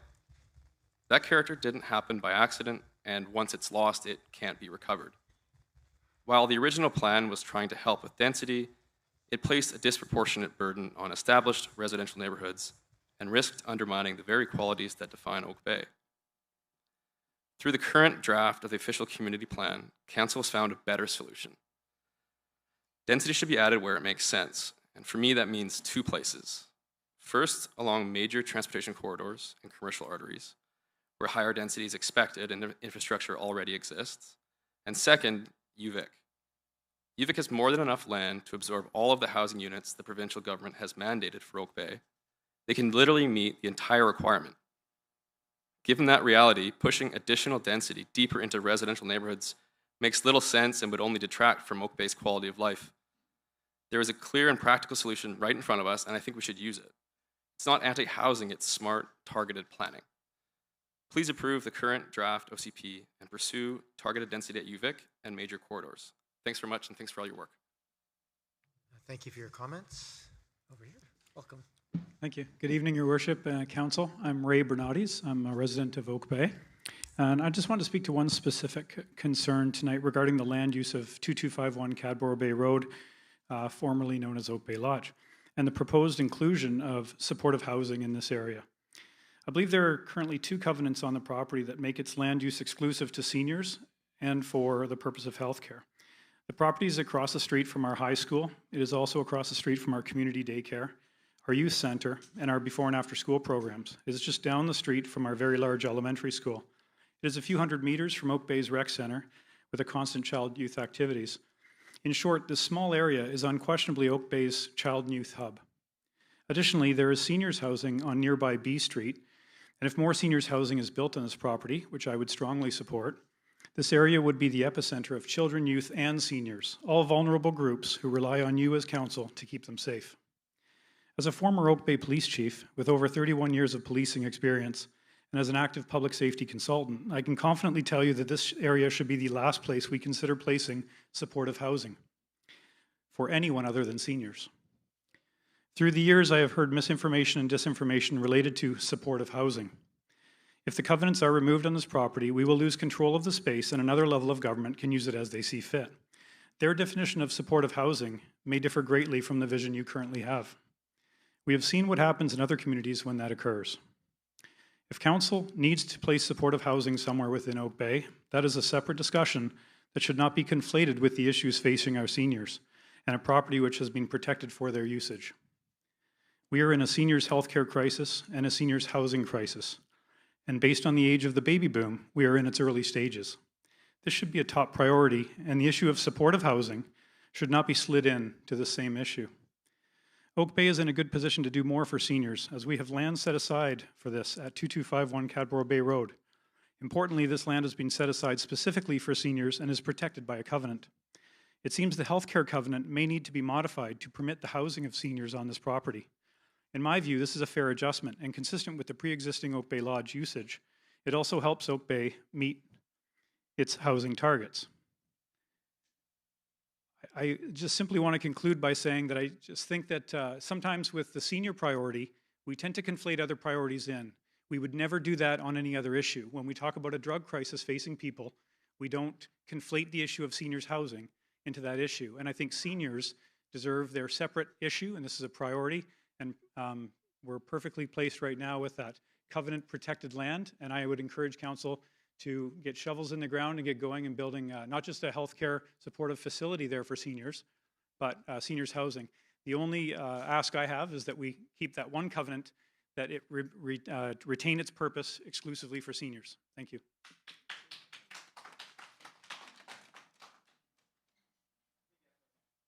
I'll acknowledge Oak Bay Lodge is a key issue, but I just, again, respond, not that I don't think anybody would disagree, but just to make sure everybody feels comfortable speaking up here, we're just going to try and refrain from the clapping or booing, particularly the booing. Please go ahead. Hi, everyone. I'm Alex Reed, homeowner in Oak Bay. Grew up here, did a long homecoming, moved back in 2019. I have 3 young kids. And I am opposed to the OCP specifically as it relates to increased density in specifically the residential areas. Others tonight have spoken very eloquently about this already, so I won't repeat what they have said. But specifically 2 points. First, I think that increased density The only people who win really are the housing developers. And secondly, to those who are struggling with affordability, my heart goes out to you. However, increased density is not going to solve that problem. You look at 786 St. Patrick's Street, there was a $1.2 million house that they tore down and put up 3 sky-high 3-story townhomes that are selling for 1.7 million. So I don't think that's going to solve the affordability problem. Affordability is a problem for all G7 countries, not just Canada. If you do a lot of traveling for work, and if you look, Victoria is actually affordable versus New York, San Francisco, Hong Kong versus a lot of these cities, and it's because it's an amazing place to live. I think the provincial housing targets are very hard to hit, and I think in terms of standing up against this huge challenge is something that West Vancouver has done, as well as Burnaby. They went down this road of higher density and then walked it back because it wasn't working. The residents did not. It didn't work in their community, so I would encourage that to be a consideration. I think increased density is a very short-term plan. This community's been built over 120 years. Let's not, impact the long-term attractiveness of this community for a four-year term political cycle. So thank you very much. Thank you for your comments. Please go ahead. Thank you, and thank you very much, Mayor and Council. My name is Jessica Vanderveen, and I'm a resident of Oak Bay. I support the official community plan as it stands right now, but I'm very disappointed because I don't understand how we ended up obeying the orders of the provincial government. It's called an official community plan. It's ours. So I wanted to express my frustration about that. I'd also like to say that not one of the plexes that are going to be plonked scattergun into our neighborhoods will go to somebody who's truly housing challenged. We have a surplus of housing for rich people already. In 2023, January, the federal government banned the foreign ownership of homes in Canada without residency. And the market right now is flooded with these homes in this price point. So we're building more housing for rich people, and we don't have any shortage of housing for rich people. I'm very frustrated about this because I think we should do our share for the people who are truly housing challenged right now. This is an emergency. This isn't, oh, well, you'll all die because you're baby boomers. I will too. We'll all die. 1 death per person. But it is about what are we going to do for the people right now who are in a housing emergency because they are not buying houses or townhouses or flats that are 1 million plus. So I'm very frustrated about that because we're having a big argument about supply over $1 million. And it's not on the table. We have lots. If you want to go out and buy a house right now in this area for $1.5 million, you can do it. And it's a way better investment than a townhouse. We're not housing those who are challenged. We're tearing down affordable housing to build housing for the rich people. We're suffering a net loss of affordable housing. And scattergun plexes will add costs to our infrastructure such that we won't be able to scrape together the money to build co-ops and affordable housing, which we should. I support the revised plan, even though we're still stuck with basically a concept that includes building housing for rich people when we already have a surplus. And I ask you to consider building housing for people who are really in a housing emergency, or even those who have 2 full-time jobs and could never dream of buying a house over $1 million in Oak Bay. Thank you. Thank you, Ms. Vanderveen. Please go ahead. Yeah, good evening. My name is Peter Jornknecht, Mayor and Council. Thank you so much for all of your time. I'm a resident of South Oak Bay for the last 20 years. Also work locally as an architect in the community, and so I'm quite familiar with the policies and what an OCP is and what the vision's supposed to be. And I really see a lack of the vision in this current draft. I think an OCP is supposed to be a bold vision for what our community should and could be in the future, a vision for the next generation, driven by evidence-based knowledge, good urban planning, and not by angst and fear. I'm here to express deep concern with the amended draft OCP now before you, and to respectfully recommend that it not be adopted in its current form.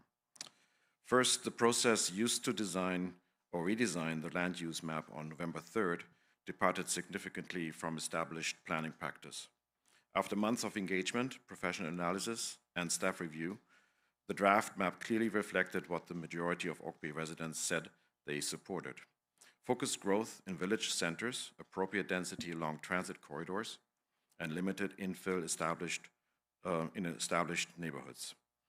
Council's decision to change that map disregarded both the public consultation record and the expertise of the hired planning consultants and municipal staff.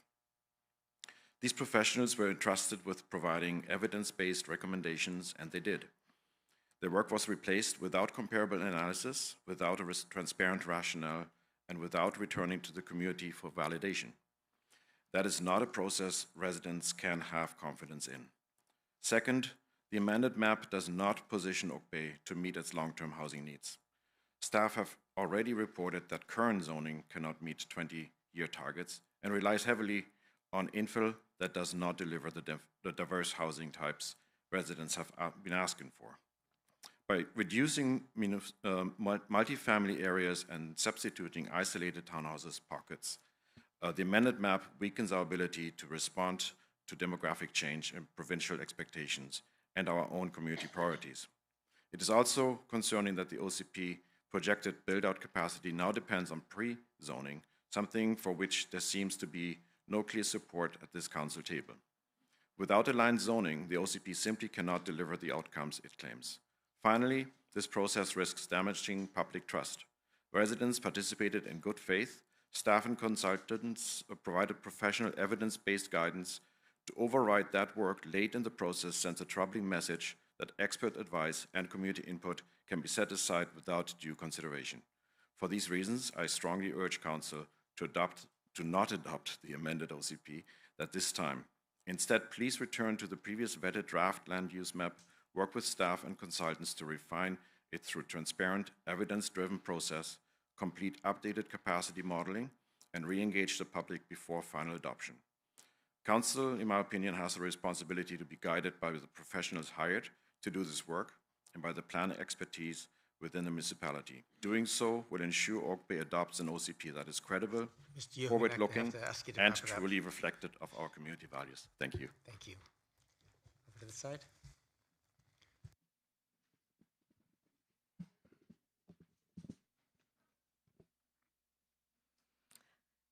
Thank you, Your Worship and councillors, for this opportunity to speak. I strongly support the updated OCP, and thank you for Can you it. just state your name for the record, just so we have it on the... My name is Linda Lindsay. Thank you, Ms. Lindsay. My husband David and I have lived on Florence Street in North Oak Bay for nearly 33 years. We have raised our family there and are connected to many of our neighbors whose children we also know and love. In September, we had the shock of our lives when we arrived back from my teaching in Italy and learned about what was being proposed by the Vancouver consultants and Oak Bay staff in the 2025 draft OCP. Over 600 well-kept, unique, middle-income, single-family homes with gardens for children to run and play in were slated for destruction in favor of building cramped, characterless, overpriced units with little to no garden or tree canopy. Our home, my studio, and all our neighbors' beautifully maintained properties had been designated for extreme densification with 4 to 6 story apartments and extra densified townhouses with more than 4 units per small lot. While South Oak Bay and Uplands were not even being touched beyond the province's requirements for infill housing. I am very grateful for the creatively amended draft OCP, which includes a better overall distribution of residential densification, in addition to the newly proposed development of UVic lands for a community with amenities. With the latest version of the OCP, Oak Bay will continue to provide the broad spectrum of single-family residential neighborhoods that has drawn so many families here over the years, while also offering additional housing, which more than covers the number of units being required by the provincial government. I want to thank you, Mayor, Councillors Braithwaite, Patterson, and Green, for voting courageously to amend the 2025 draft OCP. You have made it into a community plan in which Oak Bay can grow while retaining its beauty. Thank you again for listening to our concerns and modifying the draft OCP, which will preserve the qualities that make Oak Bay such a beautiful and peaceful community. Please stand strong. Thank you, Ms. Lindsay. Please go ahead. Good evening. James Simpson, lifetime resident of Oak Bay. I must admit I was a bit alarmed when viewing the most extreme models for the OCP. So I thank Mayor and councillors for listening to the community and finding an OCP framework that creatively and selectively balances the need for housing with the provincial requirements, such as using the UVic lands, while still maintaining community character and feel. There is room in the new version that balances different housing types to support inclusivity for all members of our community, from young families to seniors wishing to age in place without exceeding the provincial requirement by a factor of 10. Thank you for that more reasonable approach. Just because a consultant says it's possible to do something doesn't always mean it's right to do so. Oak Bay is struggling with infrastructure costs now, so thank you for considering future infrastructure needs of this higher density, such as water, roads, emergency services, schools, medical services, so that we can continue to best serve all current and future members of our community. I was a participant in the OCP survey, and I couldn't help but notice there was a way for non-residents to participate, leaving it open for special interest groups to flood the zone, so to speak. I don't know if the survey was weighted, but I suspect if the question was put to actual Oak Bay voters at election time, would you approve of increasing Oak Bay population density by a factor of 10 over the provincial guidelines, or choose a more selective and balanced approach? I'm very sure the vast majority would choose the latter. So thank you, Mayor and councillors, for taking the path less dense. Thank you. Moving over to this microphone, and I'll do a few more in the room here, and then I'll go to there's a hand raised online as well, so I'll get to that as well. Okay. Please welcome. My name is Ron Hunsinger. I'm a resident of Saanich, and my back fence is Cedar Hill Corner and is Oak Bay. I am opposed to the OCP as it stands in light of that it has the possibility of putting literally thousands of rental units in my backyard. And my major opposition is that there's no definition by the university on what they're going to do. It's just, they're presenting a dream. There's no detail on what they're going to do. I think we need to, I would ask the council to hold the university accountable. I love Oak Bay, and I love what you've done with Oak Bay, and I'd love to see that happen in my backyard. But 3,000 or so rental units is not Oak Bay. There's no opportunity, as I understand it, for ownership there. The land is going to be leased. It's not going to be sold. So I would encourage it to be specifically In the news, it suggested that Cedar Hill Corner is essentially empty. It is not. In the middle of Cedar Hill Corner, there is a 5-acre parcel that is separated out with chain link fence. Inside that, there is a huge waste site that has been there for decades, and the origin of the waste there is unknown. And I guess my question is it appropriate that changes be made to the OCP to allow residential development on the UVic waste site prior to environmental assessment and a remediation plan? Second point is that the Oak Bay Harrow Road Works Yard is adjacent to the Cedar Hill Corner. It essentially cuts off all access to the university, and it's stated that it's going to be part of the university. It can't be. It will have to go through the Cedar Hill or the Oak Bay Works Yard, and the Works Yard is noisy, it's dirty, it's got a lot of truck traffic, and I guess how does this OCP address the incompatibility of the Cedar Hill Corner development of thousands of residences with the Oak Bay Harrow Road Works Yard? Thank you. Thank you for your comments. Over to this microphone. Yes. Hi. Welcome. Hello. My name is Chris Foyd. I'm a 20-year resident of Oak Bay, father of 2 boys who grew up here, Willows, Margaret Jenkins, Oak Bay High, UVic, gone. They're probably not coming back. This map ensures it. Let's see this map for what it is. It's a questionably legal way of blocking any development in those areas. This new DP designation in those areas will allow council to override the experts' recommendations of your own staff and committees for maybe cross political gain. Everyone on this dais agrees that there's an affordability crisis, there's a housing crisis, there's a climate crisis.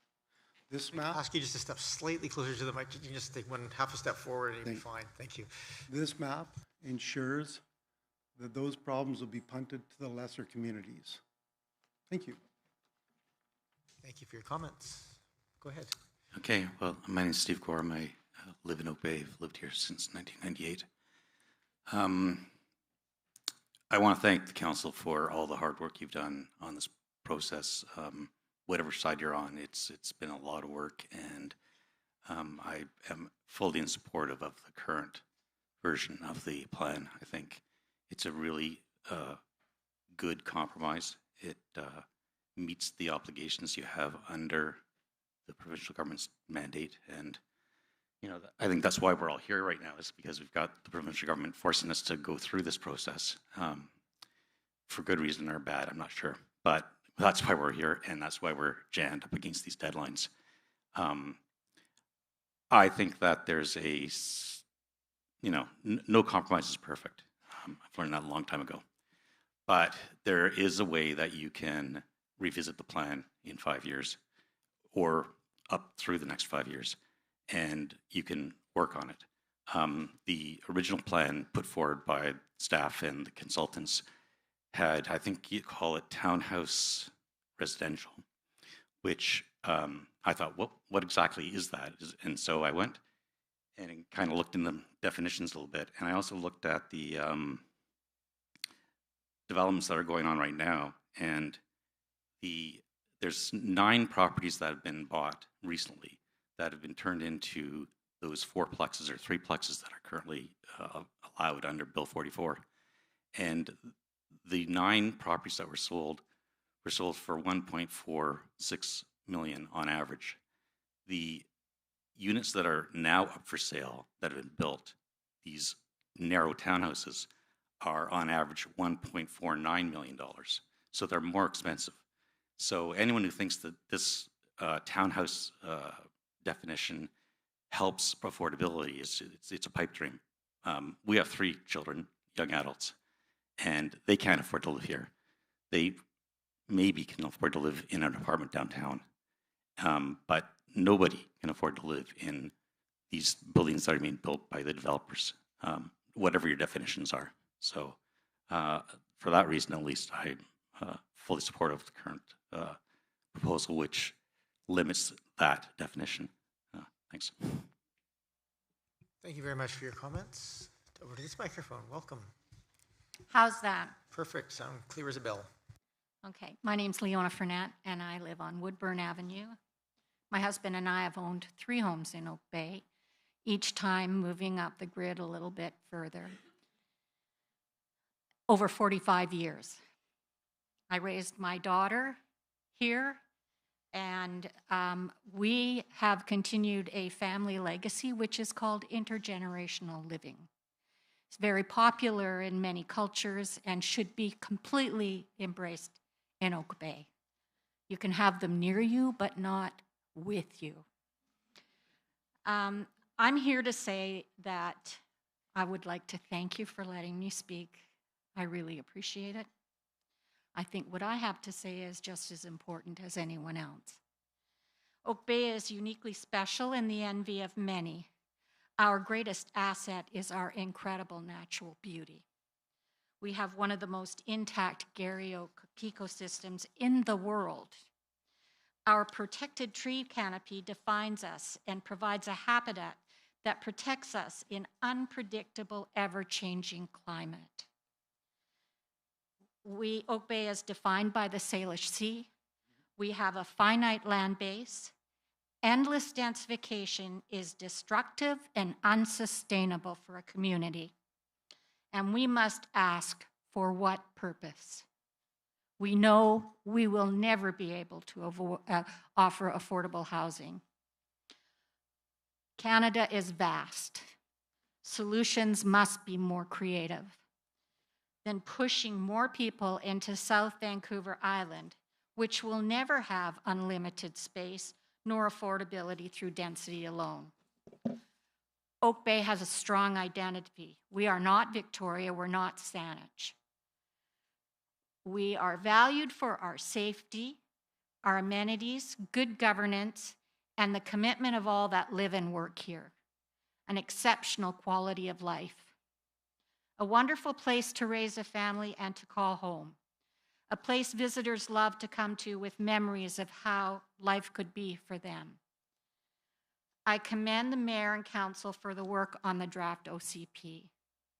You have listened to residents and reflected concerns, created a plan with 23,000 potential units, integrated UVic's proposal, and thoughtfully in considering an offer to take a full 3,761 unit target.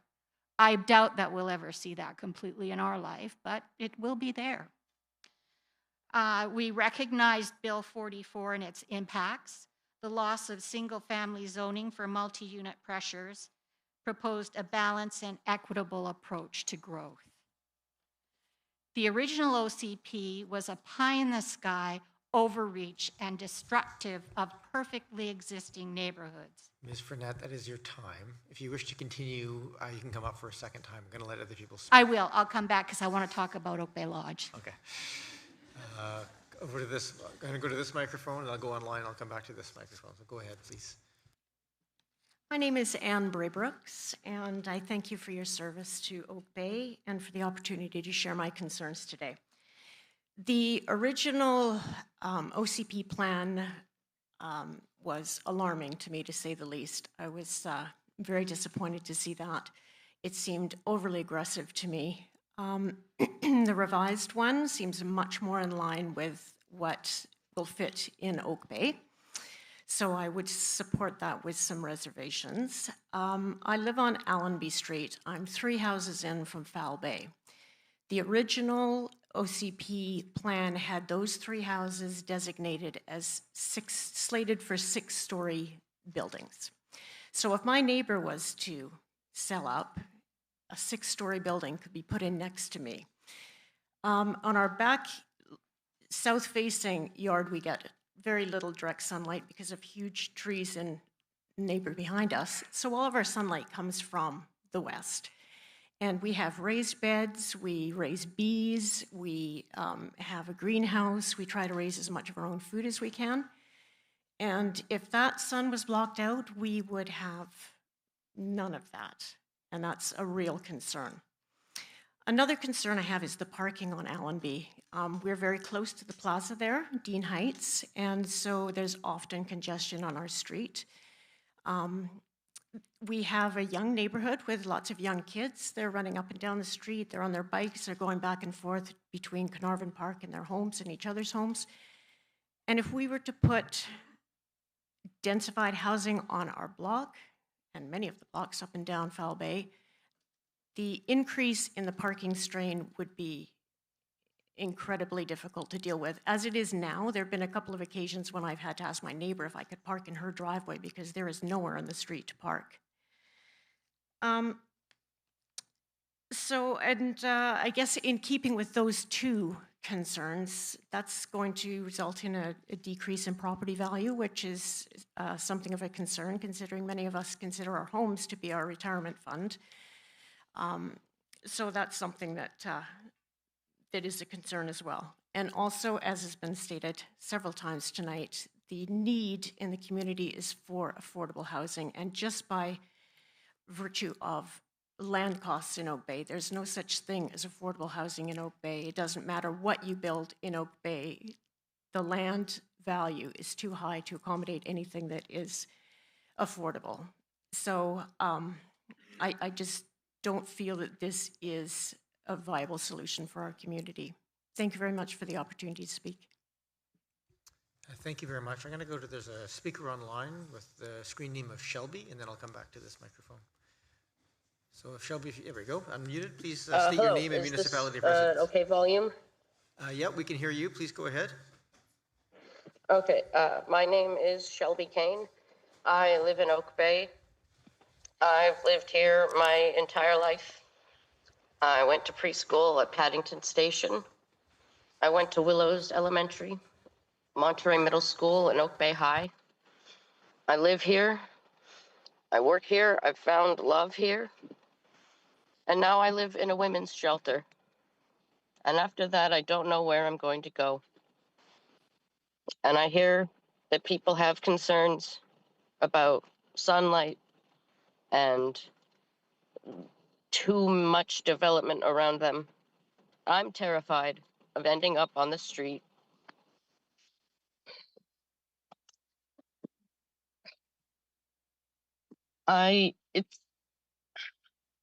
It's very hard to hear people saying that, you know, they'd rather have their neighborhood the exact way they like it than for me to be able to stay in it.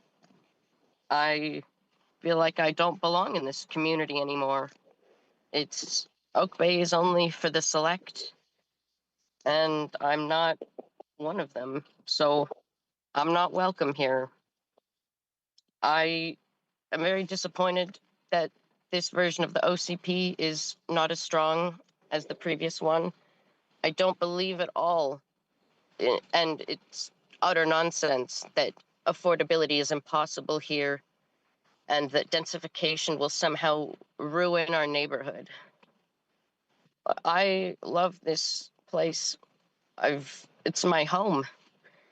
And I don't see how having slightly taller buildings is an issue. I would love some shade. But I guess I should just give up on being able to stay in this community. So I'll get out of your hair. Thank you, Shelby, and your comments are very welcome. Over to the first microphone again. Please go ahead.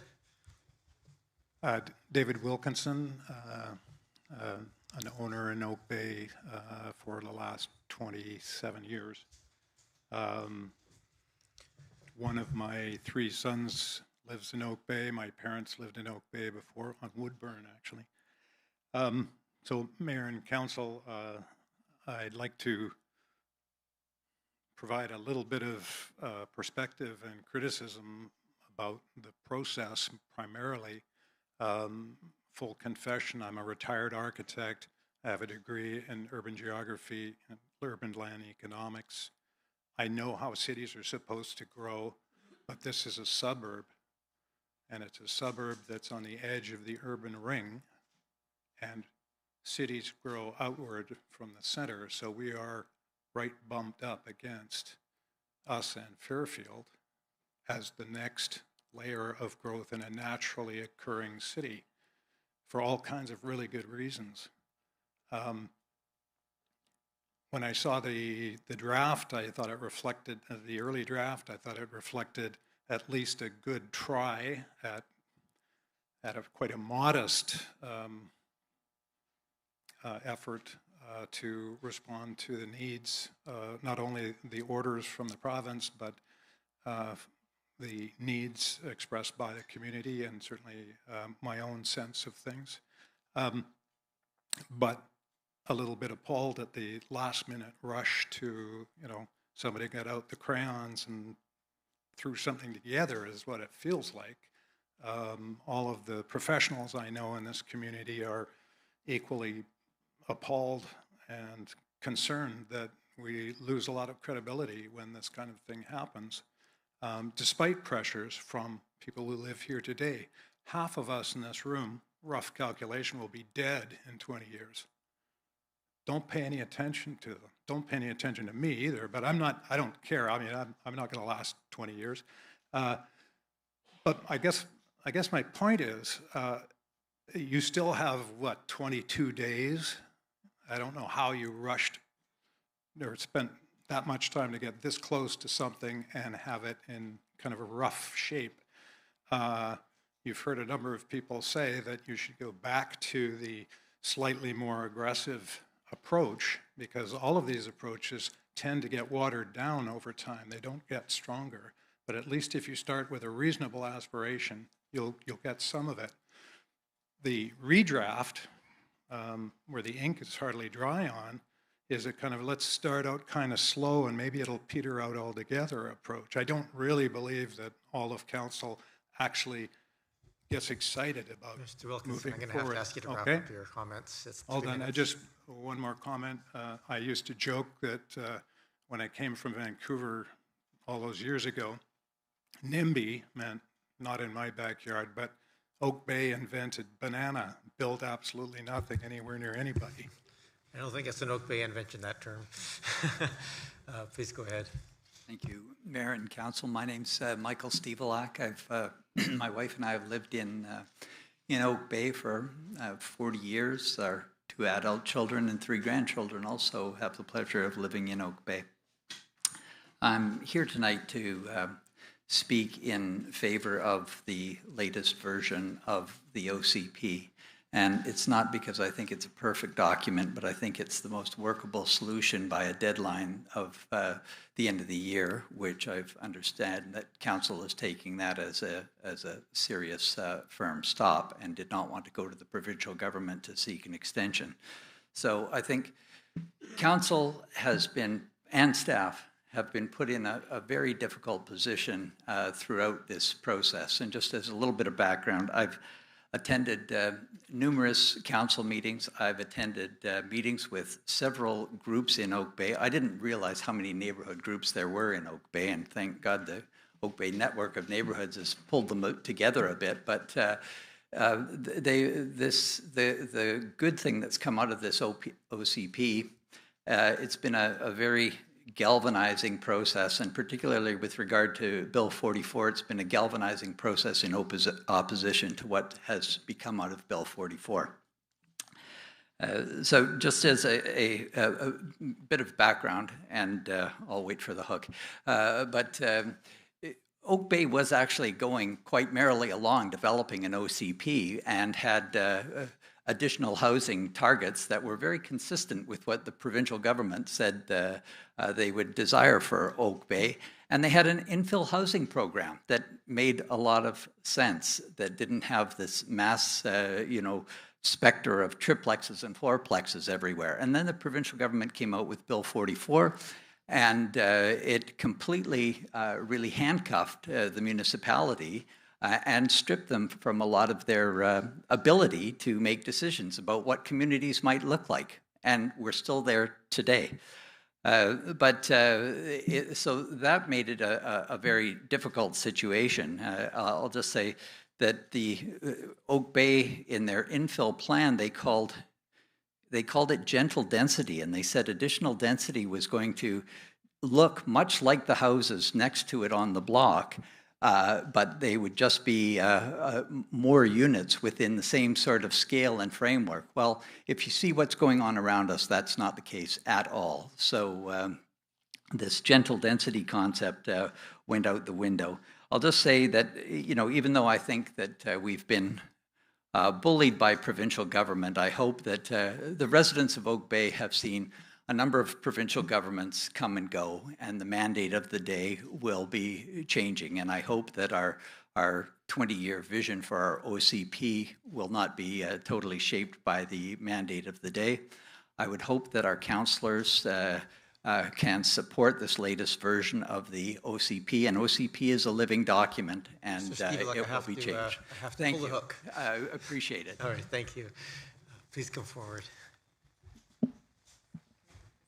You could probably just tilt it toward, yeah, that's good. I'm short. So my name is Jacqueline Chung, and I live in Oak Bay. Thank you for the opportunity to speak. I'd like to share 3 main points regarding the OCP. So in everyday interactions for me, from taking out the garbage to dropping my kids off at school, I'm hearing concerns from a cross-section of our community, including renters, homeowners, teachers, and office professionals. The concerns about a one-dimensional approach to densification reflect the views from a wide demographic, not just a single subgroup. I believe my voice and the voices of others deserve to be considered and weighted equally, even if I'm not an urban planner or an architect. Dismissing these perspectives as coming from a vocal minority undermines meaningful consultation. 2, and this is something that I'm really passionate about, social issues are not binary. Statements assuming neighborhoods are anti-densification seems to frame the conversation in binary terms, as though expressing concerns around the how we grow, that accusing us of we do not believe in the what we need. This framing makes it difficult to have a collaborative discussion, and it is unproductive in moving forward on important social issues. 3rd, a one-dimensional approach to densification carries significant long-term impacts: loss of permeable surfaces to support climate adaptation, missed opportunities to reuse existing homes, reducing the use of carbon-intensive materials, and what is really concerning for me is heightened road safety concerns. At the OCP open houses in the summertime, and the virtual town halls offered, I clearly heard Modus, our consultant, emphasize that their primary objective is to meet the housing target.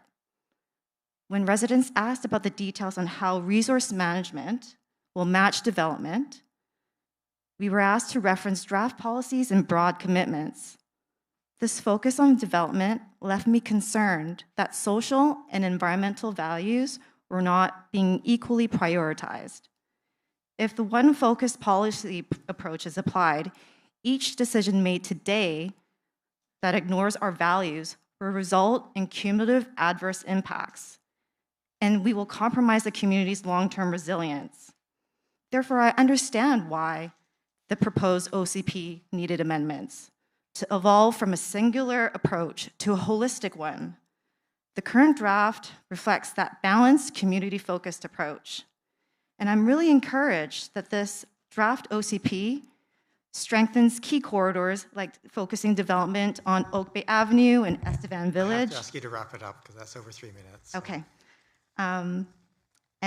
The Cedar Hill Corner Master Plan, it positions Oak Bay to exceed its housing target.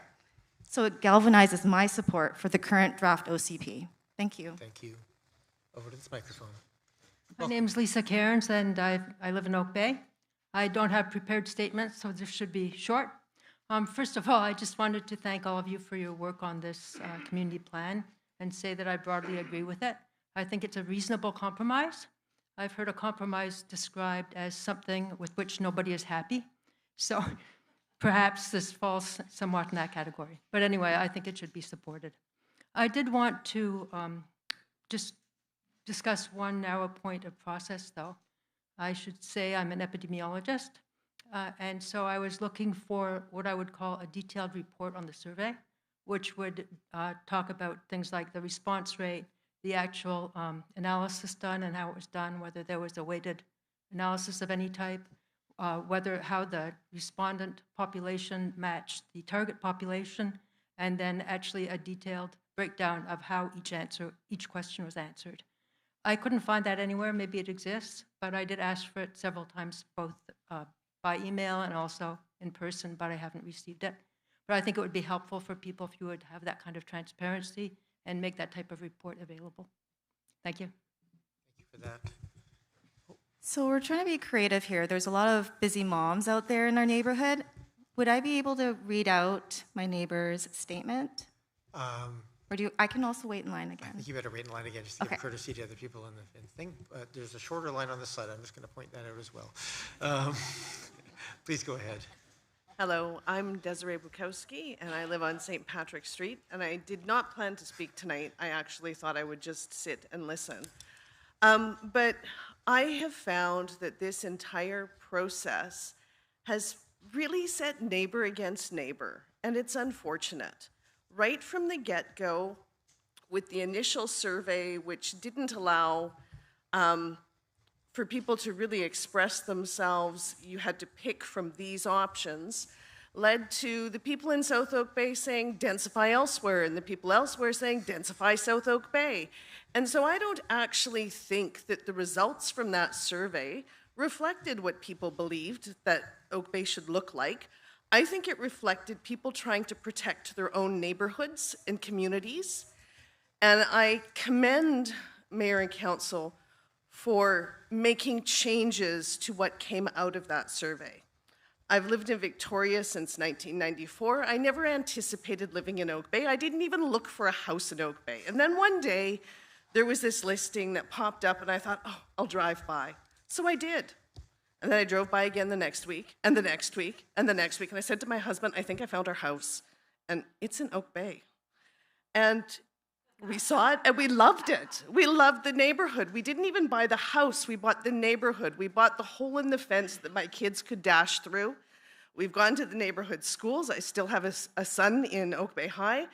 And it's been a fabulous place to raise a family. I look out my kitchen window and I see the monstrosity that is 786 St. Patrick. It doesn't fit. It was a mistake. And I commend you for dialing back this plan, because we are going to live on St. Patrick Street with that monstrosity for a long time. And I think our plans need to be cautious. It's not about fear, it's about caution and respecting that lots of people's lives will be changed with new development. Thank you for the opportunity. Thank you for your comments. Welcome. Hi, my name is Peter Ribeiro. I was a longtime resident of the Victoria area, born and raised in Gordon Head, went to UVic, moved to Vancouver for 40 years, built my career mostly living in my first house in Tsawwassen, so very similar small borough, Upper Quill area like the Oak Bay. I was lucky enough, long hard work, me and my wife, we moved here to the Uplands in 2019. Love Oak Bay, love the Uplands. I must kind of congratulate the council mayor.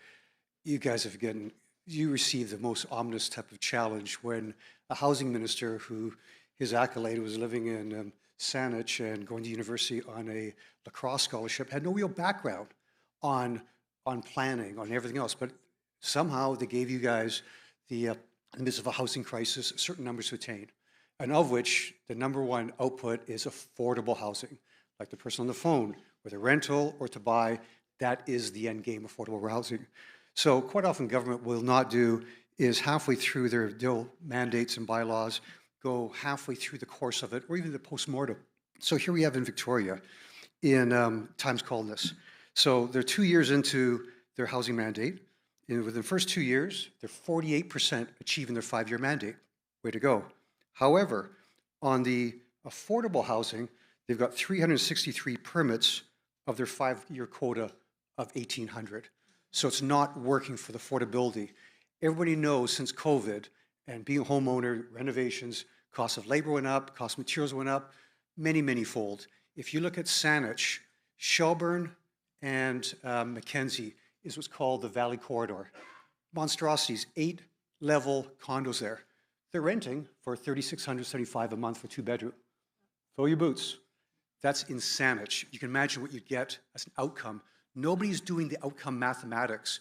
In Oak Bay, as you know, 17,000 residents, 8,600 households, median income of $107,000.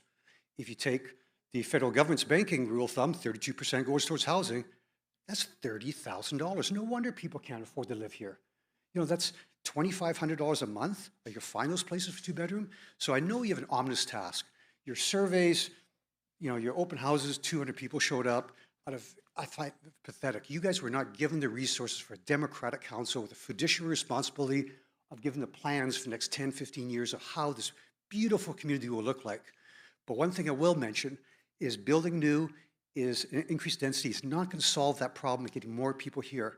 There's interesting metrics.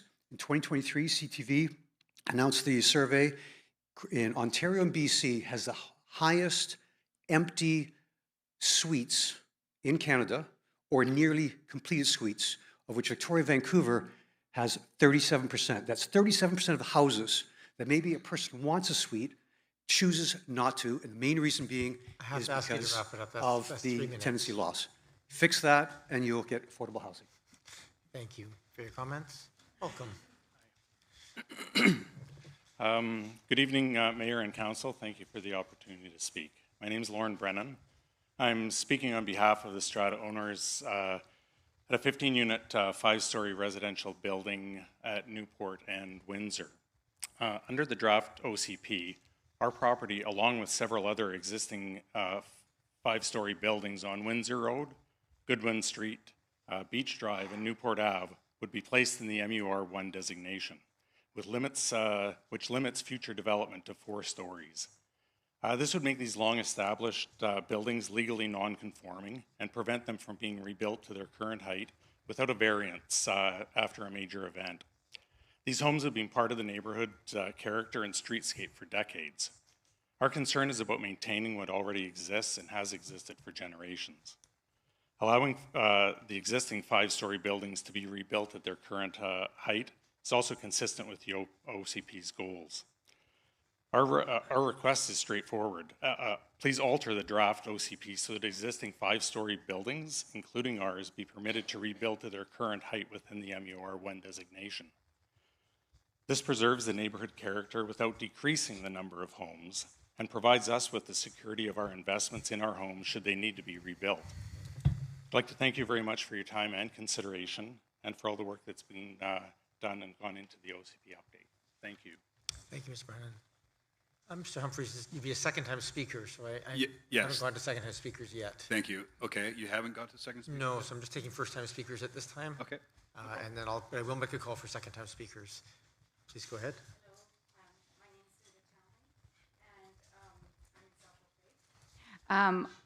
I wanted to say that I did grow up in very dense countries in the Middle East and Africa and France. So if I could pet the goat next door on the balcony, you know how dense that was.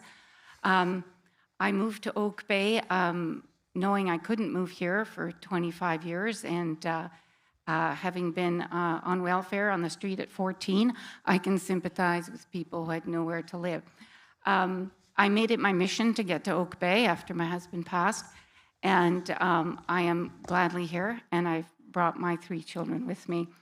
My house is the one next door to 786 St. Patrick Street, the monolith, where one day somebody knocked on my door, and it was the developer who said, you know, I would hate to have this next to me, but I'm going to do it because I can.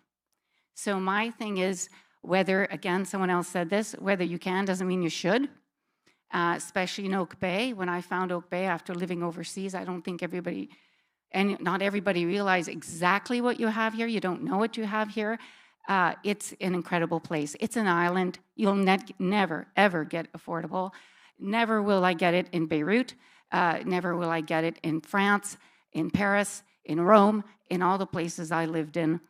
I wanted to say also that it's a wonderful thing to say we have experts and architects who have all of their expertise and are consulted. I think what's missing is the consultation starts with the people, with the residents, not the experts, not the architects, not with people's vision, but with the people who are here now, paying large sums of money to live here, who made sacrifices to be here. And I'd love to live in Monaco, but I can't. And I know that. And I think we need a big dose of realism. I have a big dose of realism. It took me a long time. I value my home. Unfortunately, I'm right next to was Ground Zero, which is now deemed a mistake. And I keep getting the answers that we're sorry, we're sorry. And that's what happens when things go too quickly. So I applaud the second draft of the OCP as it stands now. And I think there's many side issues that we're going to have to deal with. That's going to happen. But I think we just need to stay the course and be mindful and not have happen again what happened to me. And also I'd like to ask if there's been any air quality done. The fact that I have 3 gas lines, 3 dryers, 3 heat pumps, and 3 barbecues beside me on my fence with a person who has 1 lung. So I would like to say go with what you have. And I thank you very much. And I know it's an unenviable job you had. And as I say, I didn't like what it did to our community. And I wish you the best going forward. Thank you. Thank you, Ms. Townley. 1 second away from 3 minutes. That's the closest so far. And you don't have to use up the whole 3 minutes. Don't get me wrong. Welcome back. You said you had something to read? Yes, so this isn't me. I'm talking on behalf of my neighbor. She's a busy mom supporting a family, so one needs to be very creative in how we participate. Please go ahead. Okay. Good evening. My name is Riley Yoyankovic, and I have resided in Oak Bay for over 8 years. My husband and I purchased a home in this community 2 years ago, because she was renting before. And as a 40-years-old couple with 2 young children, I have vested long-term interest in the sustainable future of this city. I am here tonight to express my profound concern about the unthoughtful and piecemeal development process currently taking place. To be clear, I am not opposed to development. I understand the need for growth and increased housing density. However, this growth must be strategic, outward-focused, and considerate of the existing community fabric. My proposed vision for thoughtful development: build outward from centers. Development should begin and concentrate in areas already zoned for density, around existing business corridors and current multi-unit housing locations. This is the sensible, phased approach. Zoning slowly outwards allows homeowners to make the choice to sell at a fair price due to developers not being able to randomly purchase houses anywhere. A good example of this is in Coquitlam, next to the Burquitlam SkyTrain station. Prioritize community integrity. We should be building a future that integrates seamlessly with our present. This means placing a premium on issues like adequate parking, ensuring new density doesn't overwhelm existing infrastructure. My concern and opposition: what I cannot support is the current trend of random, isolated lot sales to developers who then erect massive triplexes that don't take into consideration the existing infrastructure of parking, sidewalks, and neighborhood suitability. Just because something is sanctioned at the provincial level does not mean it is sustainable or right for every lot purchased. These projects disrupt established single-family neighborhoods without a clear strategic plan. They also take previously quiet roads and make parking difficult. These projects are frequently built and sold at prices far exceeding affordability, doing little to address the real housing crisis for families like mine. Council, The way we develop our community is a reflection of our values. Please pause the current reactive approach and implement a comprehensive, thoughtful, and outward-focused development strategy that truly benefits all residents here, not just a select few developers. Thank you for your time and consideration. Riley. Thank you. Welcome. And I'll go through another probably 4 or 5 in here, and then we have one more hand raised online. Welcome. Thank you. I'm Chris Beresford. I'm an Oak Bay resident. I'm strongly supportive of the plan that you have developed.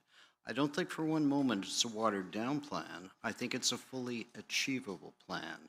And I think by listening to residents from across the entire area, we've got a plan that when you finish the job, we can work together and accomplish a great deal with. So I encourage you to stay the course and approve it as soon as you can. Thank you. Thank you. This microphone, welcome. Hi, is that right? It is. Okay. Hi, my name's Karen Nelson. I live on Sylvan Lane in Oak Bay. My family's been in Oak Bay for 98 years. That wasn't me, just my family. And I sincerely sympathize now that I'm back in Oak Bay as a senior citizen with the younger families who are finding it tough. I think those who have spoken to the it's unrealistic to expect that all communities will be affordable for everyone.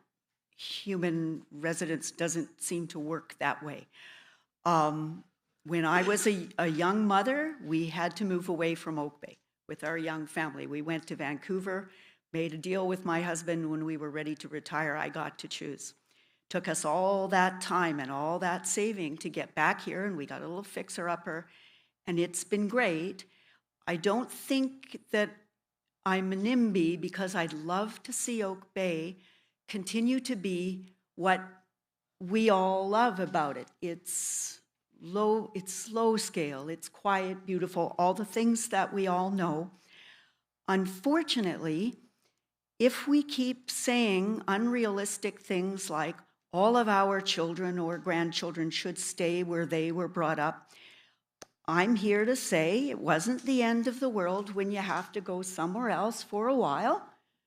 If that's your priority, you can maybe make it back. Things happen nicely in other places. As someone else has already said, it would be really fun to live in Paris too, but nobody's going to make that affordable ever. It would be a shame to take increased densification, which I, like some other speakers this evening, have said I don't actually see it working in other places for affordable housing for those who really need it.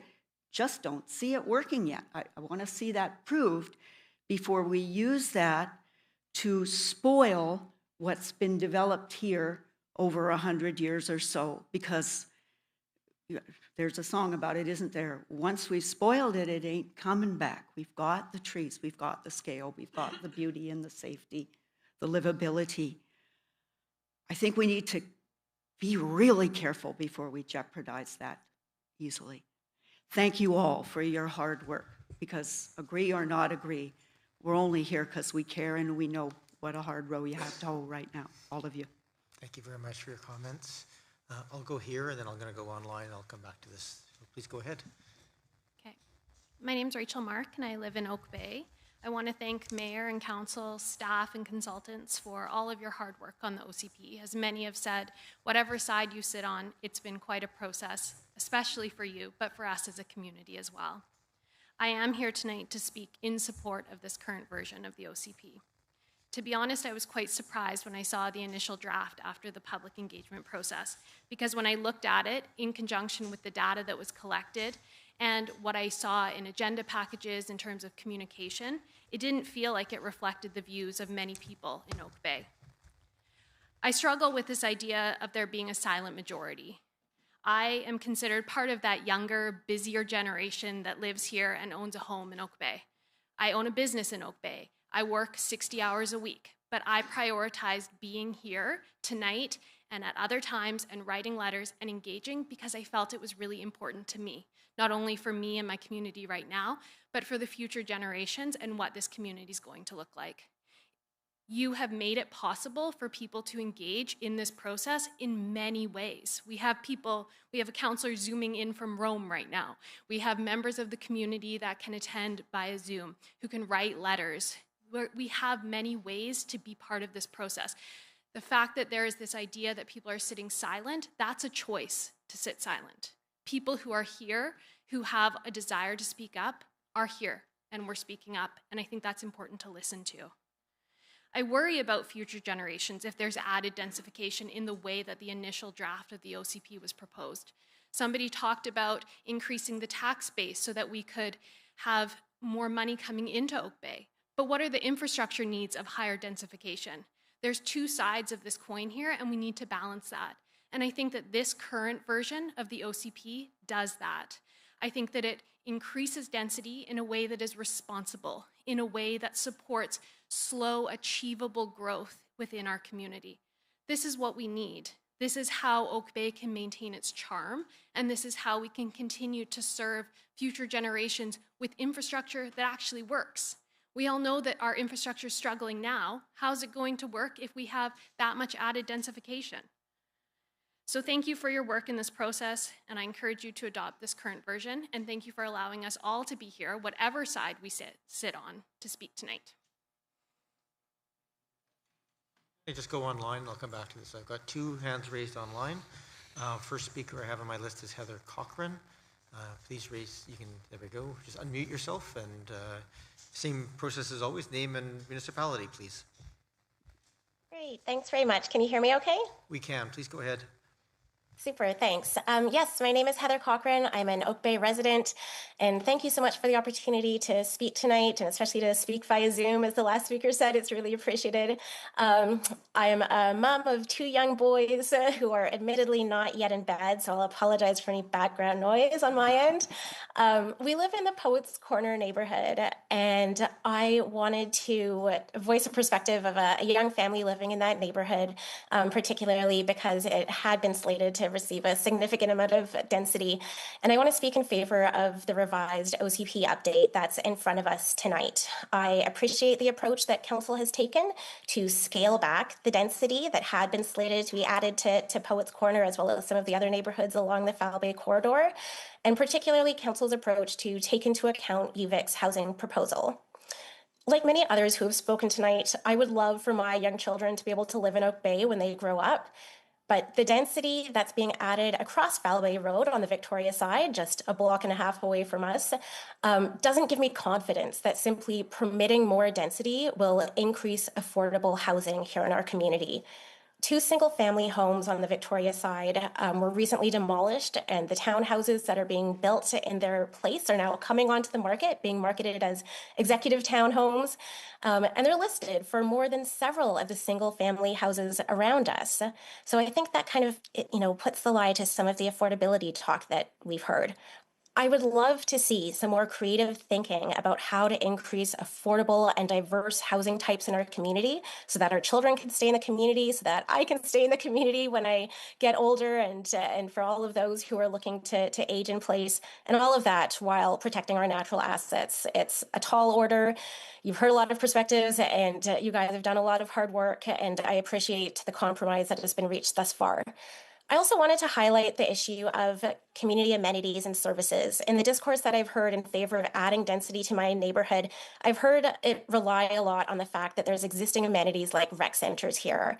It's a great part of living in this neighborhood, for sure, but I haven't seen any of the proposals to add more density take into account the impact that those additional residents would have on the amenities. Ask any parent who was up at 6 a.m. last week trying to register their kids for swim lessons how hard it is to find those sorts of services, let alone childcare in our community. I would love to see consideration given to increasing the capacity of those services and amenities in any further proposals to add more density to our community, because that's so key to our quality of life that we enjoy here in Oak Bay and that I and my family enjoy in our neighborhood. Those are my comments. Thanks so much. Thank you very much, Ms. Cochran. And then I have Eric Zelka online. Please go ahead.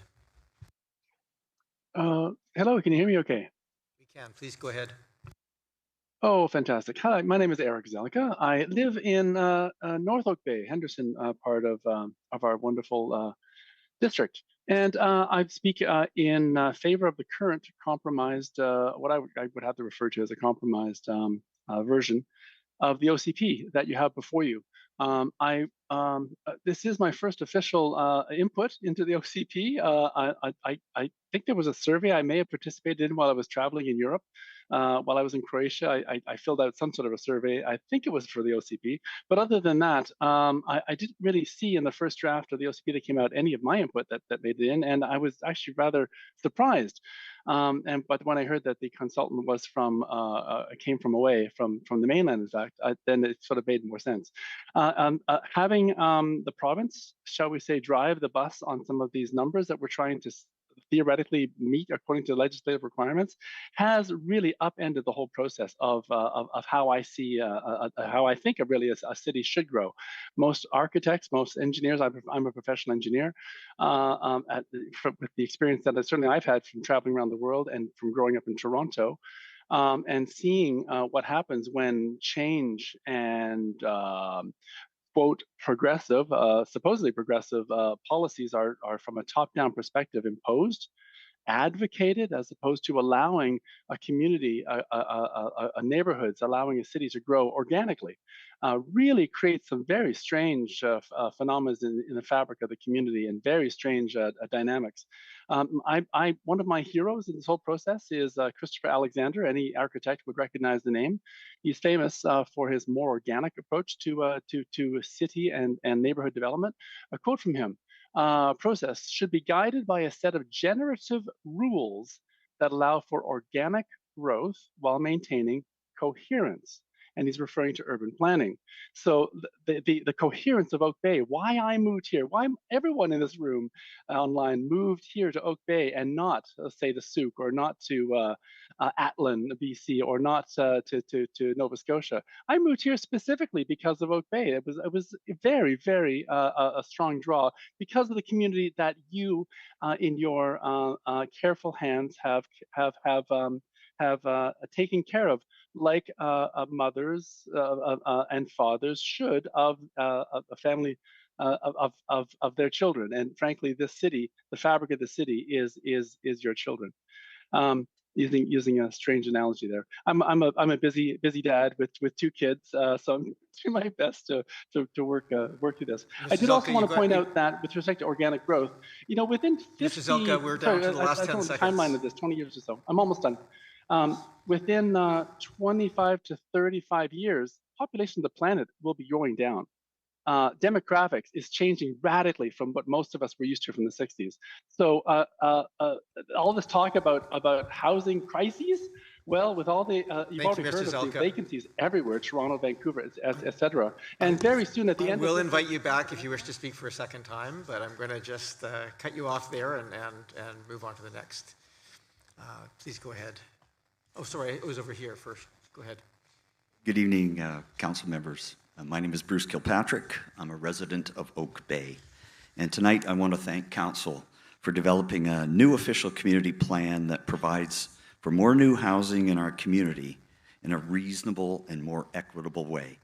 At the same time that it provides for far more housing capacity than we actually need to meet Oak Bay's 20-year provincial housing target. And that's even before you start accounting for the University of Victoria's offer to build all 3,761 units in our housing target on its Cedar Hill Corner property. I encourage you to adopt the draft OCP in its current form. I live on Epworth Street, in one of the most densified and most affordable neighborhoods in Oak Bay. Had the original recommendations from staff and the consultants been implemented, that would have dropped even more density into our neighborhood. And yet there was nothing in the feedback from the community that suggested that was needed or wanted in our area. At the north end of our street are 7 apartment buildings and 1 condo building. At the south end is a row of 9 apartment buildings. Epworth Street is 2 blocks long. On our side of our block are 9 houses. 3 of them already have secondary suites with multiple tenants. Fair Street bisects Epworth. It features 5 duplexes and at least 1 secondary suite, as well as a recent 4-house subdivision. In my backyard, literally, is a 4-story apartment building. Yet the recommendations from staff and consultant, as originally proposed, would have turned this into a sea of 3-story townhomes and 4 to 6-story multi-unit buildings. All that would have done is to wipe off the map some of the most affordable single-family housing in Oak Bay, including for young families, and eliminate the existing diversity of housing types in our neighborhood. 33 years ago, when we couldn't afford a house in Fernwood or James Bay, we found one in our neighborhood, and we took in international students as boarders so that we could afford the mortgage while we raised our children and volunteered in our community. Our neighborhood has already done its part for density. Thank you to the council members who recognize that simple, on-the-ground reality in this draft OCP. And thank you for opting for a vision of Oak Bay that doesn't go over the top in density terms for housing that wouldn't be affordable in any event. All that would have done is to make Oak Bay less affordable, not more. Please approve this OCP, and then let's get on with addressing the affordability issue through the only way it's going to happen, by all 3 levels of government working together with land banks and municipal land, by actively encouraging secondary suites, and by working with nonprofit organizations to build co-ops and other forms of affordable housing. Thank you. Thank you very much. Welcome. Hi, my name is Met Kalasar, and I'm a homeowner. Been living in Oak Bay for 20 years. I am opposed to the current proposal of OCP, and I have strong opposition to it, especially to the proposed land use changes affecting the former Oak Bay Lodge at 2251 Cabro Bay Road.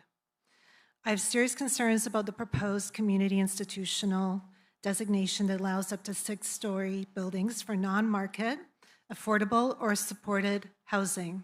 This represents a dramatic escalation from the healthcare focus community hub that residents supported during 2021 consultations. The OCP allows 6 stories only if development includes non-market affordable and/or supported housing. However, I feel that the OCP provides no definition of affordable. 30% of income, 50, 80, we don't know. No minimum percentage of units that must be affordable. There's nothing stated anywhere I read. No income thresholds or eligibility criteria. What is eligibility? Can anybody here answer that? No enforcement mechanisms or monitoring requirements. I don't understand how you could go forward if you don't have anything in place. No penalties if affordability disappears over time. Who's making these decisions? So what percentage of units must be affordable? Can anybody answer to justify 6 stories instead of 3, 4, 5? The property has $300 million allocated by the Capital Regional Hospital District. We went through a number of hearings over this over the course of years that I've lived there. The property has 2 covenants from its 1971 sale, requiring it to be used as a retirement home or for public good. The 2021 consultations overwhelmingly supported healthcare services, 60% for maximized healthcare services, 57% for senior-focused healthcare housing. The question here is, where is the healthcare facility promised during 2021 consultations? Can anybody answer that? What are we doing about our seniors in our community? I'm a senior soon. Lastly, and sorry, I don't have my glasses, so I have to, I don't. I sell them, but I don't have them with me. The OCP, page 51, 200-plus document. Has anybody actually read it here? Any of the members read through it? Yeah? Okay. So page 51, CF5 mandates that comprehensive planning for large sites must include specific studies. I've searched public records, I've spent hours, the district's website, and can find no evidence that any of these required studies exist for 2251 Cabro Bay Road. If anybody has them here, please put them on the screen. Required by OCP CF5 is transportation impact analysis. I couldn't find it. Ms. Lazar, I have to Infrastructure servicing ask you to study, wrap it up. We're at not 3 found. minutes. Geotechnical study, not found. Tree management plan demonstrating canopy targets, not found. Stormwater management plan, not found. So the Lazar, only you thing that does exist have to is ask that you to stop. economic feasible study, but this is sitting with the province, not the public. Thank you. Thank you. Please go ahead. Thank you very much. My name is Ivan Watson. I've pretty much lived my entire life in Oak Bay, working, volunteering, being educated here. Whenever I've moved away, I've always come back. This community has a magnetic pull. I think listening to people's diverse opinions in this room, people share a common passion for this community, and that is so incredibly unique, and we have to continue to nurture and preserve that uniqueness. One thing that, well, I'm generally in favor of the new revised community plan and was generally very much opposed to the previous version. The provincial government housing target troubles me, and just a few facts. You know, I look back in StatsCan data. In 1980, the population of Oak Bay was about 18,000 residents. 2000, about 18,000 residents. 2025, about 18,000 residents. There's 162 municipalities in Oak Bay. We are in the top 10% of density. And here's the fact, 1,710 residents per square meter in Oak Bay today, and that compares to 510 throughout the Greater Victoria region. We have 3 times the density of the region. So I wonder when Oak Bay is singled out, some might say bullied, with a housing target, is that evidence-based or is it ideological?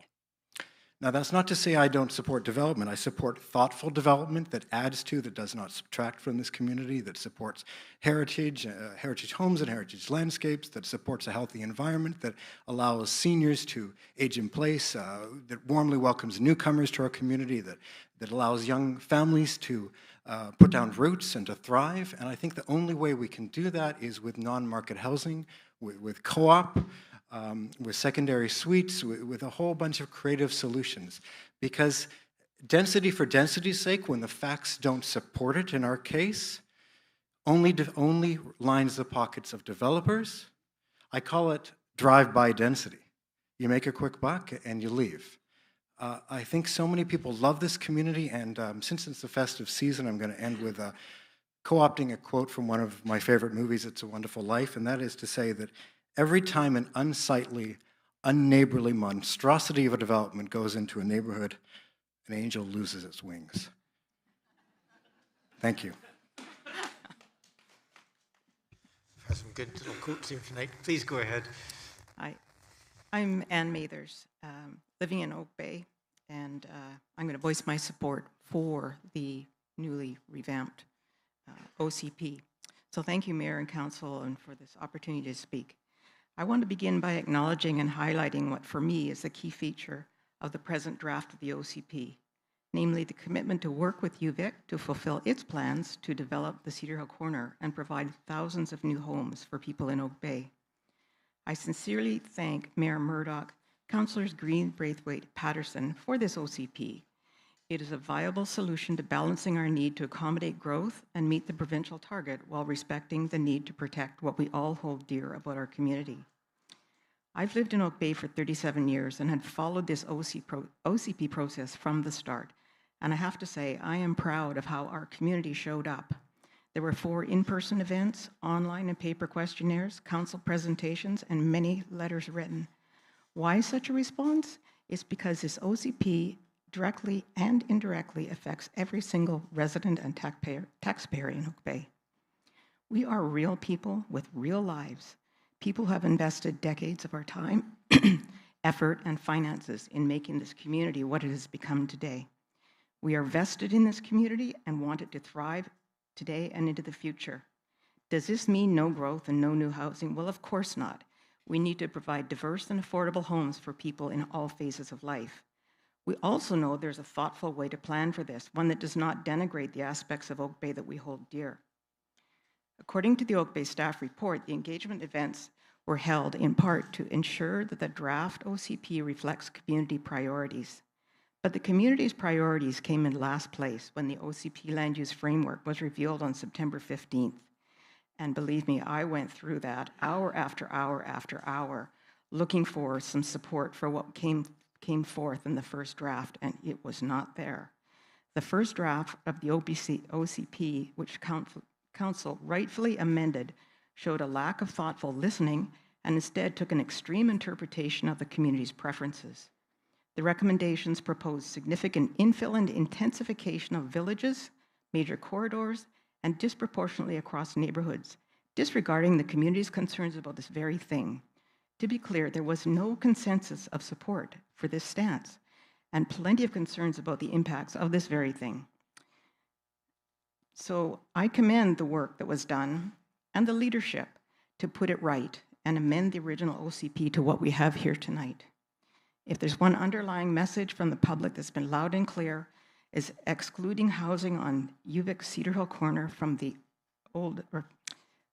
land use framework and from the OCP was a huge missed opportunity. This is the time to work with UVic to provide housing here. I'm just going to close and say that the OCP delivers a balance. It aligns with citizens' wishes and promotes new housing where it can be accommodated for families and residents alike.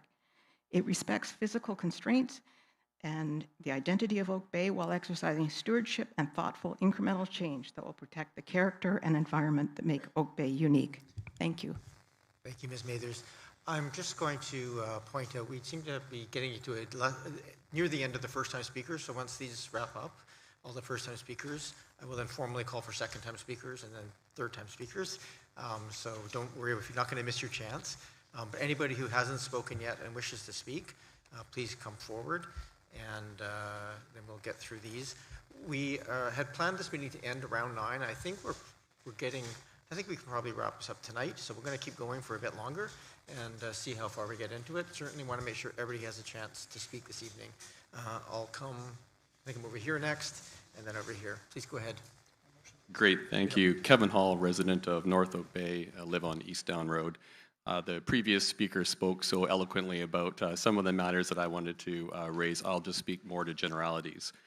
Mayor and Council, thank you very much for the opportunity to speak, and given my 04 in speaking within the 3-minute time limits I've previously been given, I'm going to speak from a prepared statement. I speak in favor of the current OCP draft and offer my appreciation to Council for their approach on this important public matter.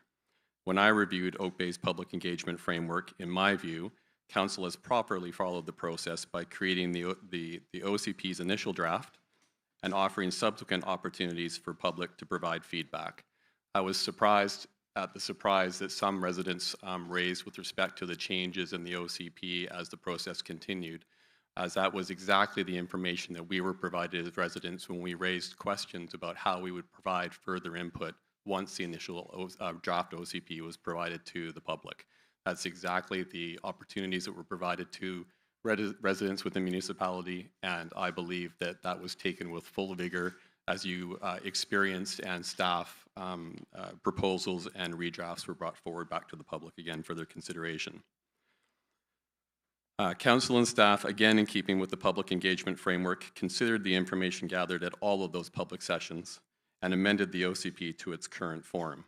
For those not aware, the Council's requirements under the engagement framework reads roles and responsibility for Council to attend engagement opportunities, listen to diverse perspectives, which I believe we've heard again today, and ask clarifying questions. Council considers community input when making decisions, again, which I believe has been heard throughout the engagement process, and set the tone for respectful and inclusive engagement. And I thank you again for the opportunities to do so. I believe the amended OCP is a better reflection of the needs of the community, which allows for continued discussion and responsible expansion of densification and provides for reasonable municipal oversight without density dumping into select established neighborhood locations within the community. In closing, I would like again to acknowledge the good work that Council has put into this endeavor in listening to their constituents, and I support the current OCP draft as it is before us. Thank you. Thank you very much. Over here. Hi, good evening, everybody. My name is Raisa Frenette. I was born and raised in Oak Bay, currently live here, and you haven't gotten rid of me yet. I'm also Leona's daughter, the one who built an intergenerational home. While that was the hardest project I think I've ever endeavored on, it provided an opportunity for my parents to age in place and for me to live in the community I was raised in. It was especially hard when our bedrooms were across the hall from each other during the renovation. I'm reminded of Councillor Patterson's comments in a November meeting, noting that increase to multi-unit rezoning in the OCP could result in the loss of hundreds of existing homes that are relatively more affordable than newly built developments and already offer the possibility of adding suites or laneway homes. I've seen this play out firsthand in my friend group. I'm at the age now where a lot of my friends are starting families and married. Two couples in our group recently tried to buy some homes within the community and within the CRD, around $1 million, give or take. Unfortunately, those homes that they hope to build a family in and improve with sweat equity and potentially build suites, in both cases were outbid by developers. Those properties were then turned into 3 to 4 units, each selling for, as we've heard this evening, an average of $1.4 million. Not only were those original homes lost, but they were opportunities for young family to build equity, to create intergenerational housing, and stay in the community they love. This is also why I believe provincial housing targets, while important, should not outweigh the real experiences and real stories of people in this community. The numbers on a spreadsheet do not capture what it feels like to lose a home you hope to build a life in. I know some are frustrated with the OCP process and how it unfolded, but the process, however imperfect, it's still a part of our democratic framework. Debate, disagreement, and revisions, these are all features of democracy, not failures of it. I support a scaled-back OCP, and I want to encourage those who feel discouraged to treat this moment not as a loss, but as an opening to connect with neighbors who see things differently, to listen to each other, and to work towards solutions that reflect Oak Bay's shared values. When my family built the suite, we took the impact of our neighbors incredibly serious. We live here, we play here, and that responsibility shaped every decision we made. I believe many families like ours want to approach growth in the same way. We care, respect, and a long-term commitment to the community. Thank you for your time. Thank you, Ms. Frenette. Are you speaking for someone else again? Yes, I am speaking on behalf of another busy mom that can't be here in person. Okay. So this is Laura Murphy. She lives in Oak Bay. I am a homeowner living directly beside the triplex on St. Patrick Street and a parent of 2 young children who now live under the gaze of 3 separate units, 39 windows, and a knowable number of people who may reside there. We experience constant noise, air, and light pollution from 7 a.m. to 7 a.m. every single day. Maybe that's 7 a.m. to 7 p.m. Okay. Just read it. All right. My neighbors and I are anxious and distressed by the impact of this development, and we are proud members of this community who feel a responsibility to warn council against allowing this experience to become the defining character of Oak Bay. I want to thank council for the careful, thoughtful work that went into the OCP. It is a fair, balanced, and grounded in real community dialogue. I support well-planned and mindful densification, but I also know firsthand that densification for its own sake can erode a sense of place, increase social and environmental pressures, and harm the very fabric that makes Oak Bay special. The notion that simply increasing housing supply will deliver affordability does not hold true in Western Canada, where construction costs remain high and new builds are rarely affordable to average families. By limiting densification in select areas, the OCP actually encourages more thoughtful, creative, and community-aligned solutions, such as renovating existing homes and making use of infrastructure that already holds long-term value. I urge council to uphold the OCP as written without further amendments, and to continue honoring the voices of the community who helped shape it. Thank you for your stewardship and your commitment to thoughtful, inclusive planning for Oak Bay's future. Laura. Thank you. Over here, please go ahead. Hello, good evening. My name is Mel Zimmerman, and I live in Oak Bay. Thanks for the opportunity to speak with you tonight. Imagine with me a cartoon picture of two men in a canoe. Canoeing out in open water, one man has an alarmed look on his face and says, very loudly, "There's a hole in the canoe." The other man, with a thought bubble above his head, thinks to himself, "Well, I'm sure glad the hole is not at my end of the canoe." To me, this simple depiction reminds me of many day-to-day encounters we've had. They range from a good friend who's having a marital problem, a loved one suffering with a significant medical issue, a friend experiencing loss from changing economy, or some other severe, impactful issue affecting somebody's life. All too often, we have a selfish thought, "I'm glad that's not me." I want to apply the metaphor of a hole in the canoe to the issue of this time, the pre-zoning, densification, and the resulting impact to the greater municipality of Oak Bay. On October 6, 3 councillors spoke passionately about overreach, the tree canopy, the scars of what could be 4- and 6-story structures, inadequate parking, the burden on infrastructure, and what clearly looked like the targeting of pre-zoning in the less affluent and central geographic area of Oak Bay, despite the available solution at UVic. The wide-ranging and considerable concerns identified were realistic and undeniable. It was noteworthy that by a 4-3 vote amongst you on November the 3rd, sanity prevailed, only to have a number of one-offs surface at the November 10th council meeting where all but 2 motions were denied of what I would respectfully call tinkering around the edges. I believe, as you will see tonight, feedback from a wide range of people, many of whom are not in the canoe, but can see the bigger Oak Bay picture, chose to inform you to plug the hole that pre-zoning and broad densification would create. That hole is the threat to many dimensions of the character and the makeup of Oak Bay. The model of community engagement deployed in Oak Bay failed to engage early with residents, and it initially presented what I call the nuclear option, also known as pre-zoning. I hope you will recognize this and consider your actions carefully.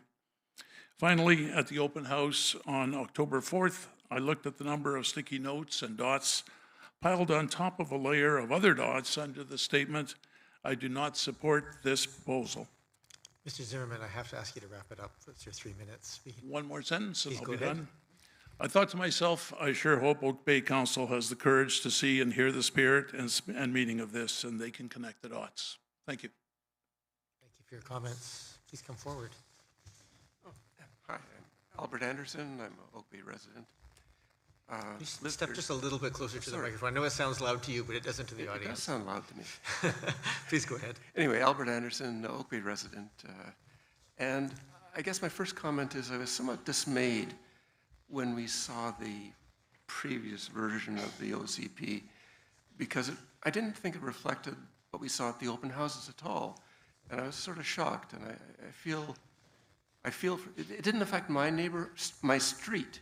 My neighborhood, yes, my street it didn't affect, but I looked at these other areas, and you know, the people who live on Epworth, Florence, Carnarvon area, we've heard from them, and there's numerous, the Poet Streets, and all these areas were like being destroyed. It was just terrible in my mind. This one has been referred to as a compromise, and I don't really like that, but I guess the compromise is not so much on the part of the council, but the compromise is on the part of the people who live in these areas. You know, they can live with this plan, I think. So I support this plan. I'm a little dismayed, as our previous speaker said, of the sort of last-minute carve-outs. But, you know, I guess, who knows on some of those. and so on. Anyway, I just want to say I support the plan, and I think there are a lot of people that do, and I think that it's, despite some of the, I don't know, various comments on it, I think it's a much better plan, much improved over what we had before, where neighborhoods were just being destroyed, even more so than by what the province mandated. And when I look at this, you know, all the area that is yellow, essentially, that's open to all the two-bit developers. There's no problem there. There's vast opportunity there. And then for the larger developers, they have a chance. There's a lot of areas that could be developed. And of course, as everybody said, it's all relative what's affordable. Anyway, thank you. I see two more people in the first-time speakers, 3, and then I'll call for again for second-time speakers or first-time speakers if you haven't been caught in the first round. Please go ahead. Okay, my name is Joanne McSporan. I'm an Oak Bay resident, and I'm winging this because I wasn't going to talk. And there have been people much more eloquent than I will be anyway. But I have 2 things to just throw out to think about. First of all, I do accept this proposal over the previous ones, or the original community plan. I'm never that thrilled with it, but it's better than it was. Now, my first comment is everybody's under this big rush to get this done because the provincial government says so.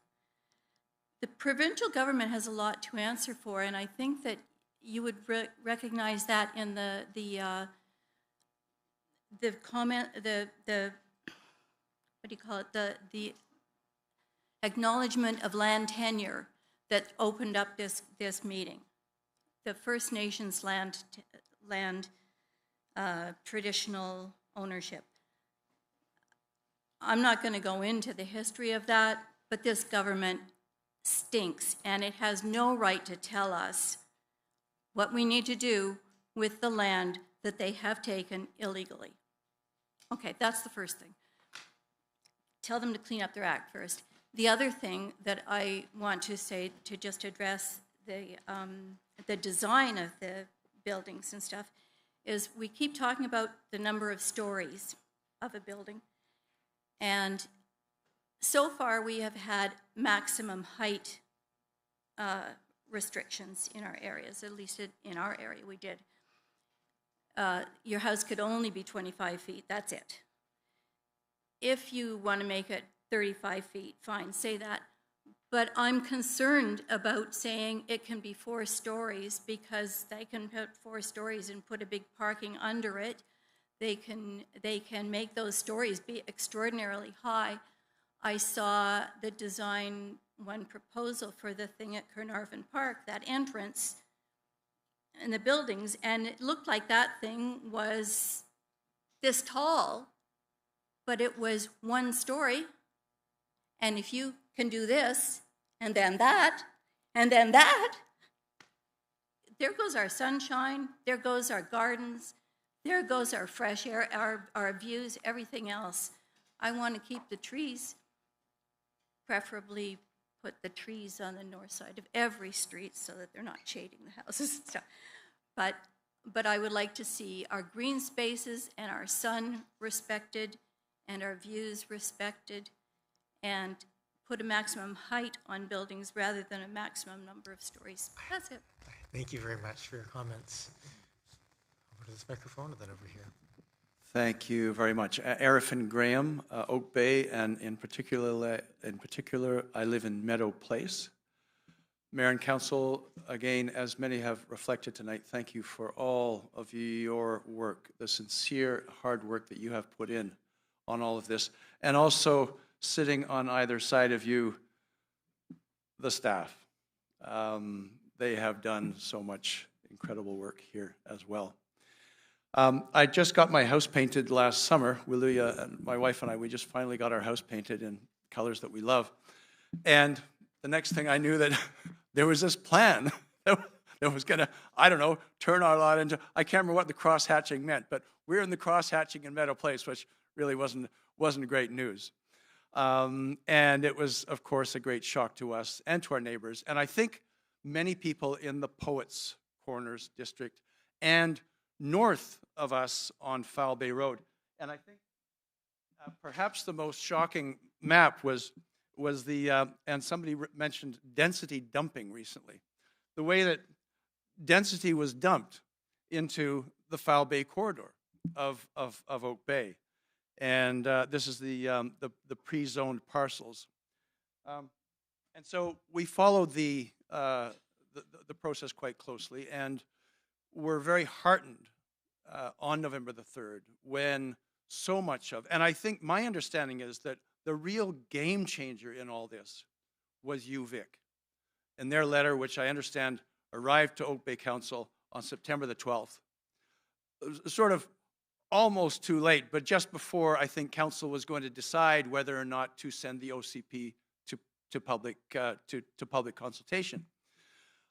Now, I think it would have been prudent at the time, just to think back, to actually have allowed that information, that proposal by UVic, to have been part and parcel of that original public consultation. Because as it was, it sort of was this thing sitting out there which would, at least as far as the bully in the legislature goes, take care of everything that they have wanted us to do for the next 20 years. Now, it doesn't mean that we only need to do what they do, but it fundamentally changed everything from what I understand. And then therefore that allowed us to take some of the pressure off the neighborhoods, off some of these neighborhoods like ours, which have taken maybe 100 years to develop. And I think one of my questions at the time was, how are we building community? How do we build community, or a better community, by destroying community at the same time? It's one of the beauties of Oak Bay, is the human scale that we have. As somebody said to me a few years ago, hey, people come here because it's kind of like the way the rest of the world wants to live. Mr. Graham, I'm sorry, but I'm going to have Thank you very much, Mayor, and all the best to all of you. Thank you. Thank you. Please go ahead, and then I'll call for second-time speakers after this. Please go ahead. Good evening. My name is Christy Kilpatrick, and thank you for the opportunity to speak. Much of what I have to say you'll have heard, but I want my voice to be heard as well. I live in the area of North Oak Bay that in the first land use framework map presented to Council on September 15th was the large swath targeted for pre-zoning for up to 6-story apartments. This area encompassed not just along the transit corridor of Foul Bay, as was presented to the community in the spring, but also several blocks behind Foul Bay, including the Poet Streets, Florence, Epworth, Eastdown, Henderson, Carrick, Kings, Newton, right on up to Neil. This was never a scenario provided to the community in the spring. The first draft wasn't a community plan, it was a North Oak Bay plan. Many of us that live in this modest area have lived in our homes for 30 years or more. And because my area is arguably the most affordable in Oak Bay, we also have young families who have moved in more recently, along with young people who rent and live in the numerous duplexes and suites sprinkled throughout. But by and large in Oak Bay, in order to build new, our homes would have to be demolished at some point. And I ask everyone who supports the first land use framework but doesn't live on any of the impacted streets what that would feel like if it were your neighborhood at risk of such dramatic development. Some have tried to dismiss the people who live in the targeted area as a small group with loud voices or afraid of change. That's easy to say when your neighborhood has been left untouched. Let me make it a bit more personal. There's Linda, the internationally recognized sculptor of 2 of Oak Bay's most beloved sculptures at the library in Trafalgar Park. Vicky has run a private daycare for over 25 years, helping raise many children of Oak Bay residents. Steve was profiled in Blackfish for his work with whales. Anne is an award-winning textile artist. Matt is a nationally respected conservation ecologist. There's teachers, healthcare workers, academics, construction workers, government employees, Oak Bay staff, environmentalists, triathletes, community volunteers, children, young adults, retired folks, and elderly. It was us who were under threat with the first draft. I want to thank the mayor and councillors for listening to the community voices, recognizing that the first land use map did not reflect what was presented to the community in the spring, that it favored developers, far exceeded provincial mandates, and had the potential to dramatically alter the character of Oak Bay over time from what most of us love about it at the expense of tearing down our homes. Thank you for taking the best elements of the first OCP into the current draft and leaving out the overreach. The current map is not stagnant, but rather reflects responsible, thoughtful, realistic growth and change while keeping the character and village feel that continues to draw people here and why we choose to stay. Ms. Kilpatrick, I am asking Council to please adopt the OCP draft in front of you tonight. Thank you. Yeah, please come forward, and then I'll call for second-house speakers. Pardon? Please come forward. Yeah. I know, you're supposed to lick the ice cream. I'm Jenny Sutton from North Oak Bay. Welcome, Ms. Sutton. I'm not as articulate as a lot of people, but some of the councillors will have read my several letters I've been sending. First off, I fully support this adoption of the latest OCP. I was at that last meeting, and I felt sorry for all of you. It was an awful meeting for all of you, and I'd just like to thank you all for your time and your effort, and the staff for all they have to do. I wouldn't want to be up there. So if you think of Oak Bay and the word affordability, to me, to put that in the same sentence, it's an oxymoron. I don't think Oak Bay has any public land available to get together with the federal and the provincial government to build any true affordable housing.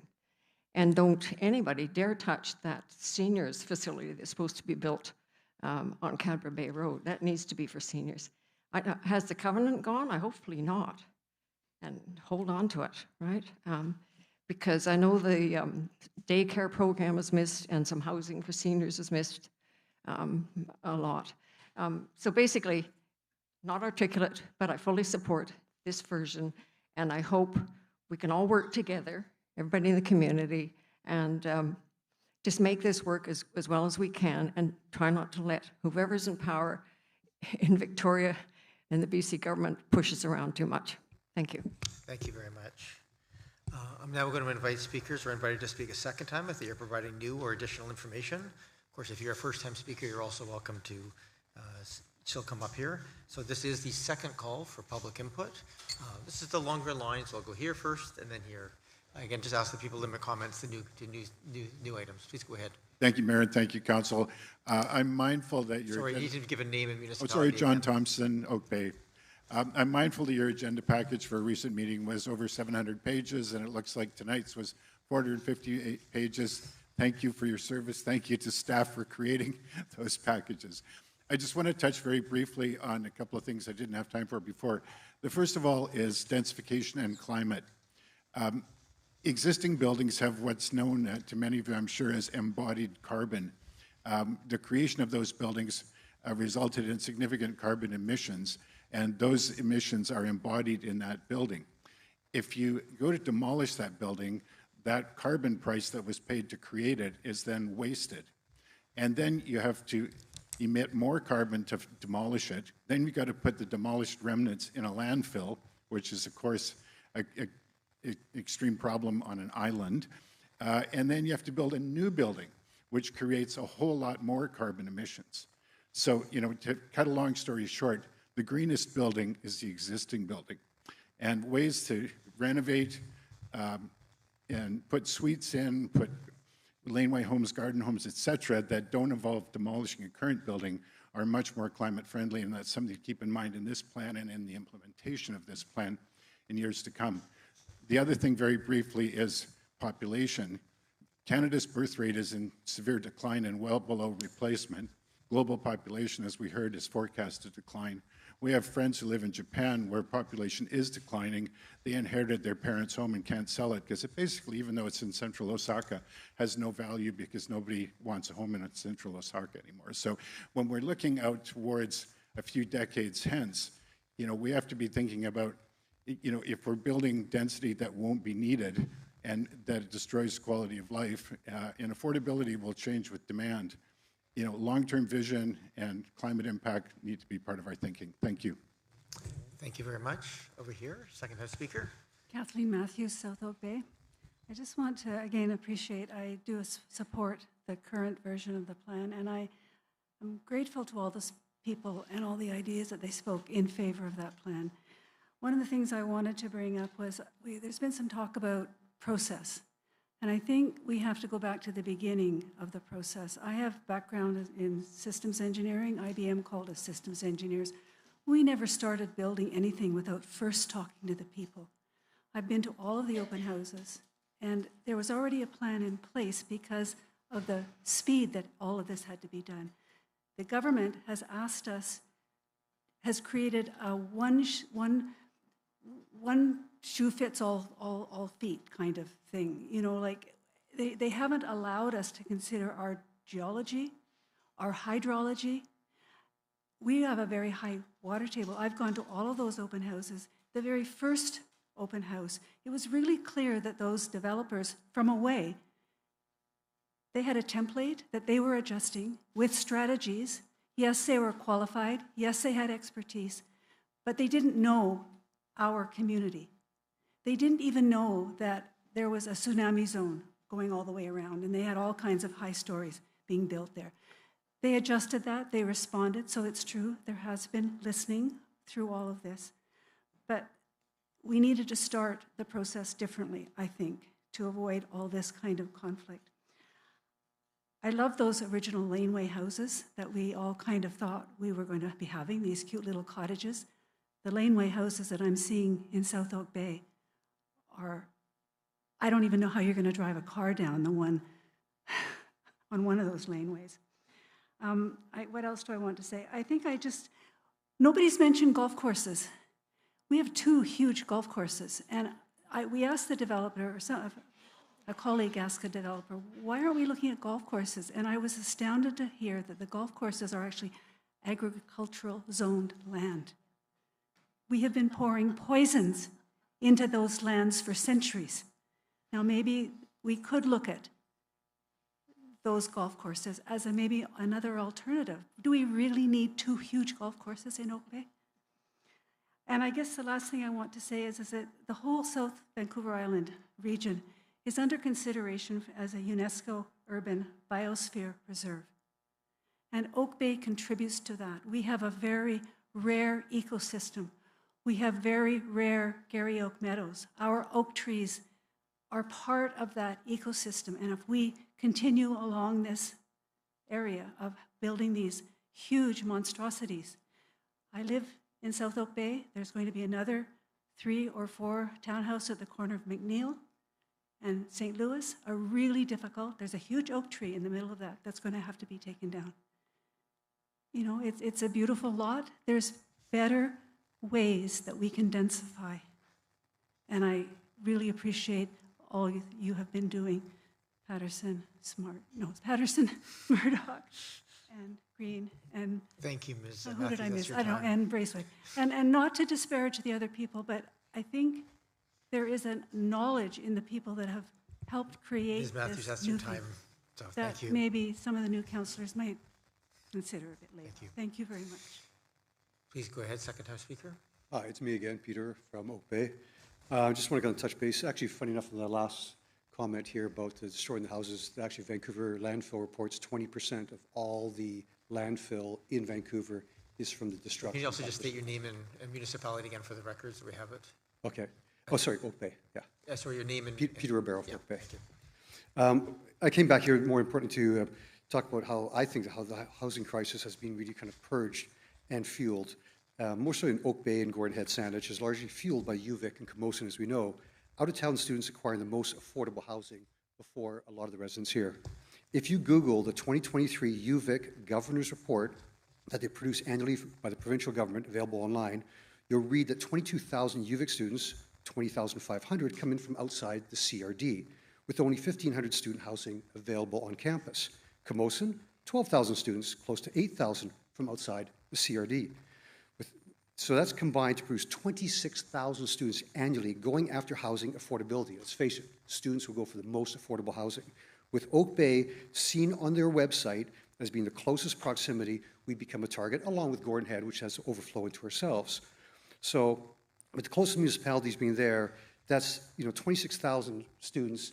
That's maybe 13,000 sharing a two-bedroom suite. That's maybe, if you get 4 to 5 people per household, 5,000 to 6,000 homes. My dad has 2 homes beside him with 5 students each. You can tell the ones because the grass gets tall. And of course, they park their cars now on the front grass, which in Saanich you're allowed to do, unfortunately. Now, we do the math on that, and I know some of these students themselves pay $1,500 a month per room. 4 to 5, we're talking $600 to $7,500. What landlord wants to rent a house for $4,000, $3,500? Older houses, they don't have to do anything to it because in the RTB, they have special rules for students, easier to get rid of them. So what I'm trying to tell you here is that we have a fuel to this fire that's creating the effect. We're the closest community to these post-secondary, along with Gordon Head, and because of it, like other communities in Burnaby with SFU, in Vancouver, they have the similar problems. My daughter actually had to go to Kelowna because she couldn't get closer to UBC. Of course, displacing people in Kelowna with housing there. So what I'm just basically saying is that, and that doesn't even take into account with your OCP, nobody's talked about the traveling corridors, which I've filled in the survey. So here's all these students. So 26,000 students now are either riding their bikes, driving their cars because they can't park on campus. They're all along Cedar Hill. Huge impact on your OCP for your planning. So all I'm really saying is that with that, even though some people talk about golf courses, very expensive, why we talk about purpose-built rental housing, why not purpose-built student housing? They're fine with 5 rooms, and what I'm saying on top of that, I know that they're currently right now part of the quota for Oak Bay. If they have a kitchen suite that considers as being 1 house towards a quota, but why not every 5 dorms equals 1 for the provincial government? Why? Because 5 students rent a house. That's a house taken off the market. That should go to our quota, I believe. So from there, all I'm saying right now is a pushback to the provincial government. Help us, help the students, and take our Oak Bay back. Thank you. Thank you very much for your comments. Over here and then over here. Second time speakers, go ahead. Leona Fournette, Woodburn Avenue. I just want to go back to what I was saying earlier and close off. I believe, as do many of my neighbors, believe that the current draft OCP is a thoughtful, balanced, and responsive document.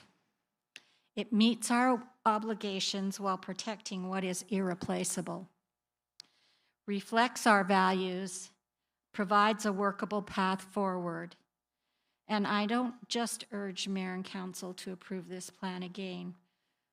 What I urge are those councillors that didn't support this in the first go-round. And I recognize, and I have, I'm going to say, patience for you in the sense that the process was the process. It defined something that I truly believe was overreach. I know we're supposed to be somewhat bold with plans, but at the end of the day, reality and common sense need to prevail. That is a sign of good governance. And I ask you all to keep that in mind and to leave your ideology and preferences outside, which I know you all made an oath to do that. Now I want to talk about the Oak Bay Lodge. The Oak Bay Lodge belongs to His Majesty. It has 2 covenants on it right now. The original one, which was that it should be kept for seniors' housing only and not any other options. The demise of that property through the original owner surrendering it, etc., became a real problem in the community because VHA doesn't see itself in providing seniors housing. And that's why the first Oak Bay Lodge redevelopment failed. Remember, it was going to be 6 stories. And I remind everybody to look at the property that they developed on Hillside between Blanchard and Quadra. That was what was envisioned for that space. I was not happy with the CRHD putting in a request for essentially place marking it at 6 stories, because that's very presumptuous. And I saw it as a way of being underhanded. And I don't support that. And I would hope that as a council, you don't support that. Your number one priority is the citizens of Oak Bay. That property belongs to the people of Oak Bay and His Majesty, and it is available wherever the political will take it. The CRHD added hospital use to that covenant that was not original. Thank you. Thank you, Ms. Frenette. Welcome back. Sorry to make you wait. That's the process. Thank you. Scott Humphreys, Oak Bay. I don't have an issue with the down zoning or the revised OCP. In most cases, I thought the original OCP map was much and far too aggressive in a lot of areas in Oak Bay. My issue is that, as you know, there is an error on the map that is affixed to the bylaw which is about to be adopted, and it specifically concerns our properties at the corner of Bowker and Cadbro Bay Road. The mayor sent me a letter noting that he would comment. He's happy to provide a verbal comment to explain the mapping anomaly at the start of the public hearing. This is not the start of the public hearing, and we haven't heard a comment, so I will read the email. Hello, Mr. Humphreys. Thank you for writing and bringing this to our attention. You are correct. The map approved by council on November the 10th included those 3 lots in the townhome designation, but they changed back to residential when the map was converted and added as an addendum to the OCP bylaw for first and second reading on November 17th. Unfortunately, none of us, council or staff, noticed those 3 lots changing color before second reading. Speaking with the staff still in the office at 4:40 on a Friday, a surprising number, thankfully, this appears to be a glitch during transfer in the mapping software and definitely not intentional. Given the disconnect between the map and staff/council intent, we will have to address it. I respectfully ask that Mayor and Council addresses this error and how my family can be reassured that it will be corrected in the new year. Thank you. Thank you for that, and you're right, I probably should have made a comment on it at the beginning to explain the difference in the map. Tonight is not the night we're talking about that, so we're scheduled to come back together on Thursday to discuss the future and have that discussion as council. That would be the first time that we could, as a body, consider what changes to make. So I can't talk about it tonight. We will have the opportunity on Thursday when we reconvene as council for consideration. You're welcome to attend it will not be here, it will be at the council chambers, I believe, yes. Thank you. And again, people are welcome to attend either in person or online. Okay, with that, I'm just going to call for a third and final time and call for any additional written submissions. If you have a written submission you wish to provide, you can hand it to this table here on my left and your right. You can do that at this time. Oh, sorry, and this is the final opportunity. This public hearing, as I call third time, is the final opportunity to provide council with comments prior to the potential consideration of this proposed bylaw at a future meeting, which is currently scheduled for this Thursday. So this is the third and final call for public input. Welcome. Ribeiro, North Oak Bay, maybe third time's a charm. Regardless of moving forward on OCP and what the council and mayor has decided, obviously you get valuable input from people. They want affordable housing. They don't want to build brand new housing that destroys green space and just for the rich to come in. We know that.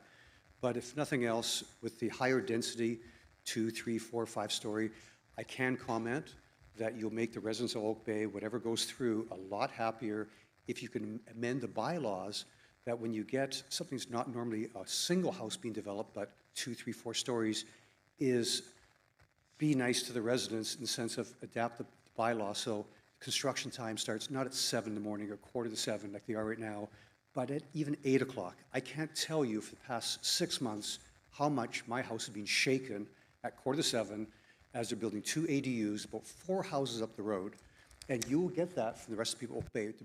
Regardless of what you approve, when these constructions come in, you don't want the negative attribute after development starts, and that's definitely one of them. The second and last thing is I know that your resources in council, in Oak Bay Planning, from what I understand, there's 700 open permits right now. One of my neighbors had to provide the permit to that person because they couldn't find it. I just ask somehow you can actually prioritize that those permits of new applications go toward the affordable housing. I don't know how you do it, but let's not have the $2, $3, $4 million big contractors take precedence over, because they can only do so much. And I heard that some of them are getting purged to other communities. Really feel sorry for them. We're a small community. You guys are put together, you know, just very minimally, whatever. I give you so much credit for what you guys do and your team below you. So that's all I ask. Thank you. Thank you, Mr. Ribeiro. Welcome back. Tim Taddy, Oak Bay, thank you very much. Just very briefly, thank you for all of this tonight. I've certainly heard and read that a lot of people are concerned and feel threatened by what they consider a very aggressive staff OCP that was presented. And I understand that. There's things about that OCP that I disagree with as well. And it probably prompted a lot of the reaction that you're feeling tonight and that you've seen in your submissions. What I would like to say is that I really believe you've made life difficult for yourself with the process that you followed after the public engagement. And I would really encourage you to think how you can improve on the situation. There's a lot of people that feel that the one that is before us tonight was done really at a moment's notice, in panic. And I'm not saying it's wrong, but I'm saying it doesn't have credibility to many people, including myself, until the proper process is followed. Thank you very much. Thank you very much. Arifin Graham, Meadow Place on the ragged fringe of the Tweed Curtain. Just one very short thing, and that is that there have been a couple of references to a small, loud group, and perhaps a bit of maybe the word NIMBY was thrown in there too. But I think that the best parts of those things, small, loud groups, and you know, small groups who change the world. What's that famous quotation? And very often it's those people who want to protect the places that they live. We want to protect the places that we love. And we want to protect our loved ones and those who live in those places, in this very special place that we cherish. Thank you.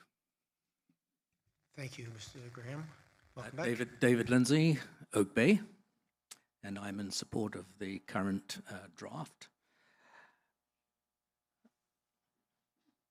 It was noted earlier, or sometime during the evening, that the majority of Oak Bayers were involved in the initial questionnaires and the development of the initial land use plan. And I disagree with that. I think that the work that we've been doing over the last couple of months has definitely highlighted the fact that most people in our neighborhood did not know of the developing OCP. But I must say that the process did work. Once residents became aware of what was in play, they took action. And after a biased approach, I think, they attended the open houses where it was loud and clear that what was being tabled was unacceptable. And staff and council made appropriate changes as time went by. So council did, in fact, go back to the public at the open houses and get the appropriate feedback, and I congratulate them. Thank you. Thank you very much. I don't see any other speakers, either in person or online, who are at the microphones to speak. So I am going to, at this point, as there are no additional people wishing to speak, the public participation portion of the public hearing is now closed. and council may ask clarifying questions to staff. Does council have any clarifying questions at this point? Of course, we'll have the opportunity again at the council meeting. Not seeing any. So with that, the public hearing is now closed. I just want to express on behalf of council my appreciation.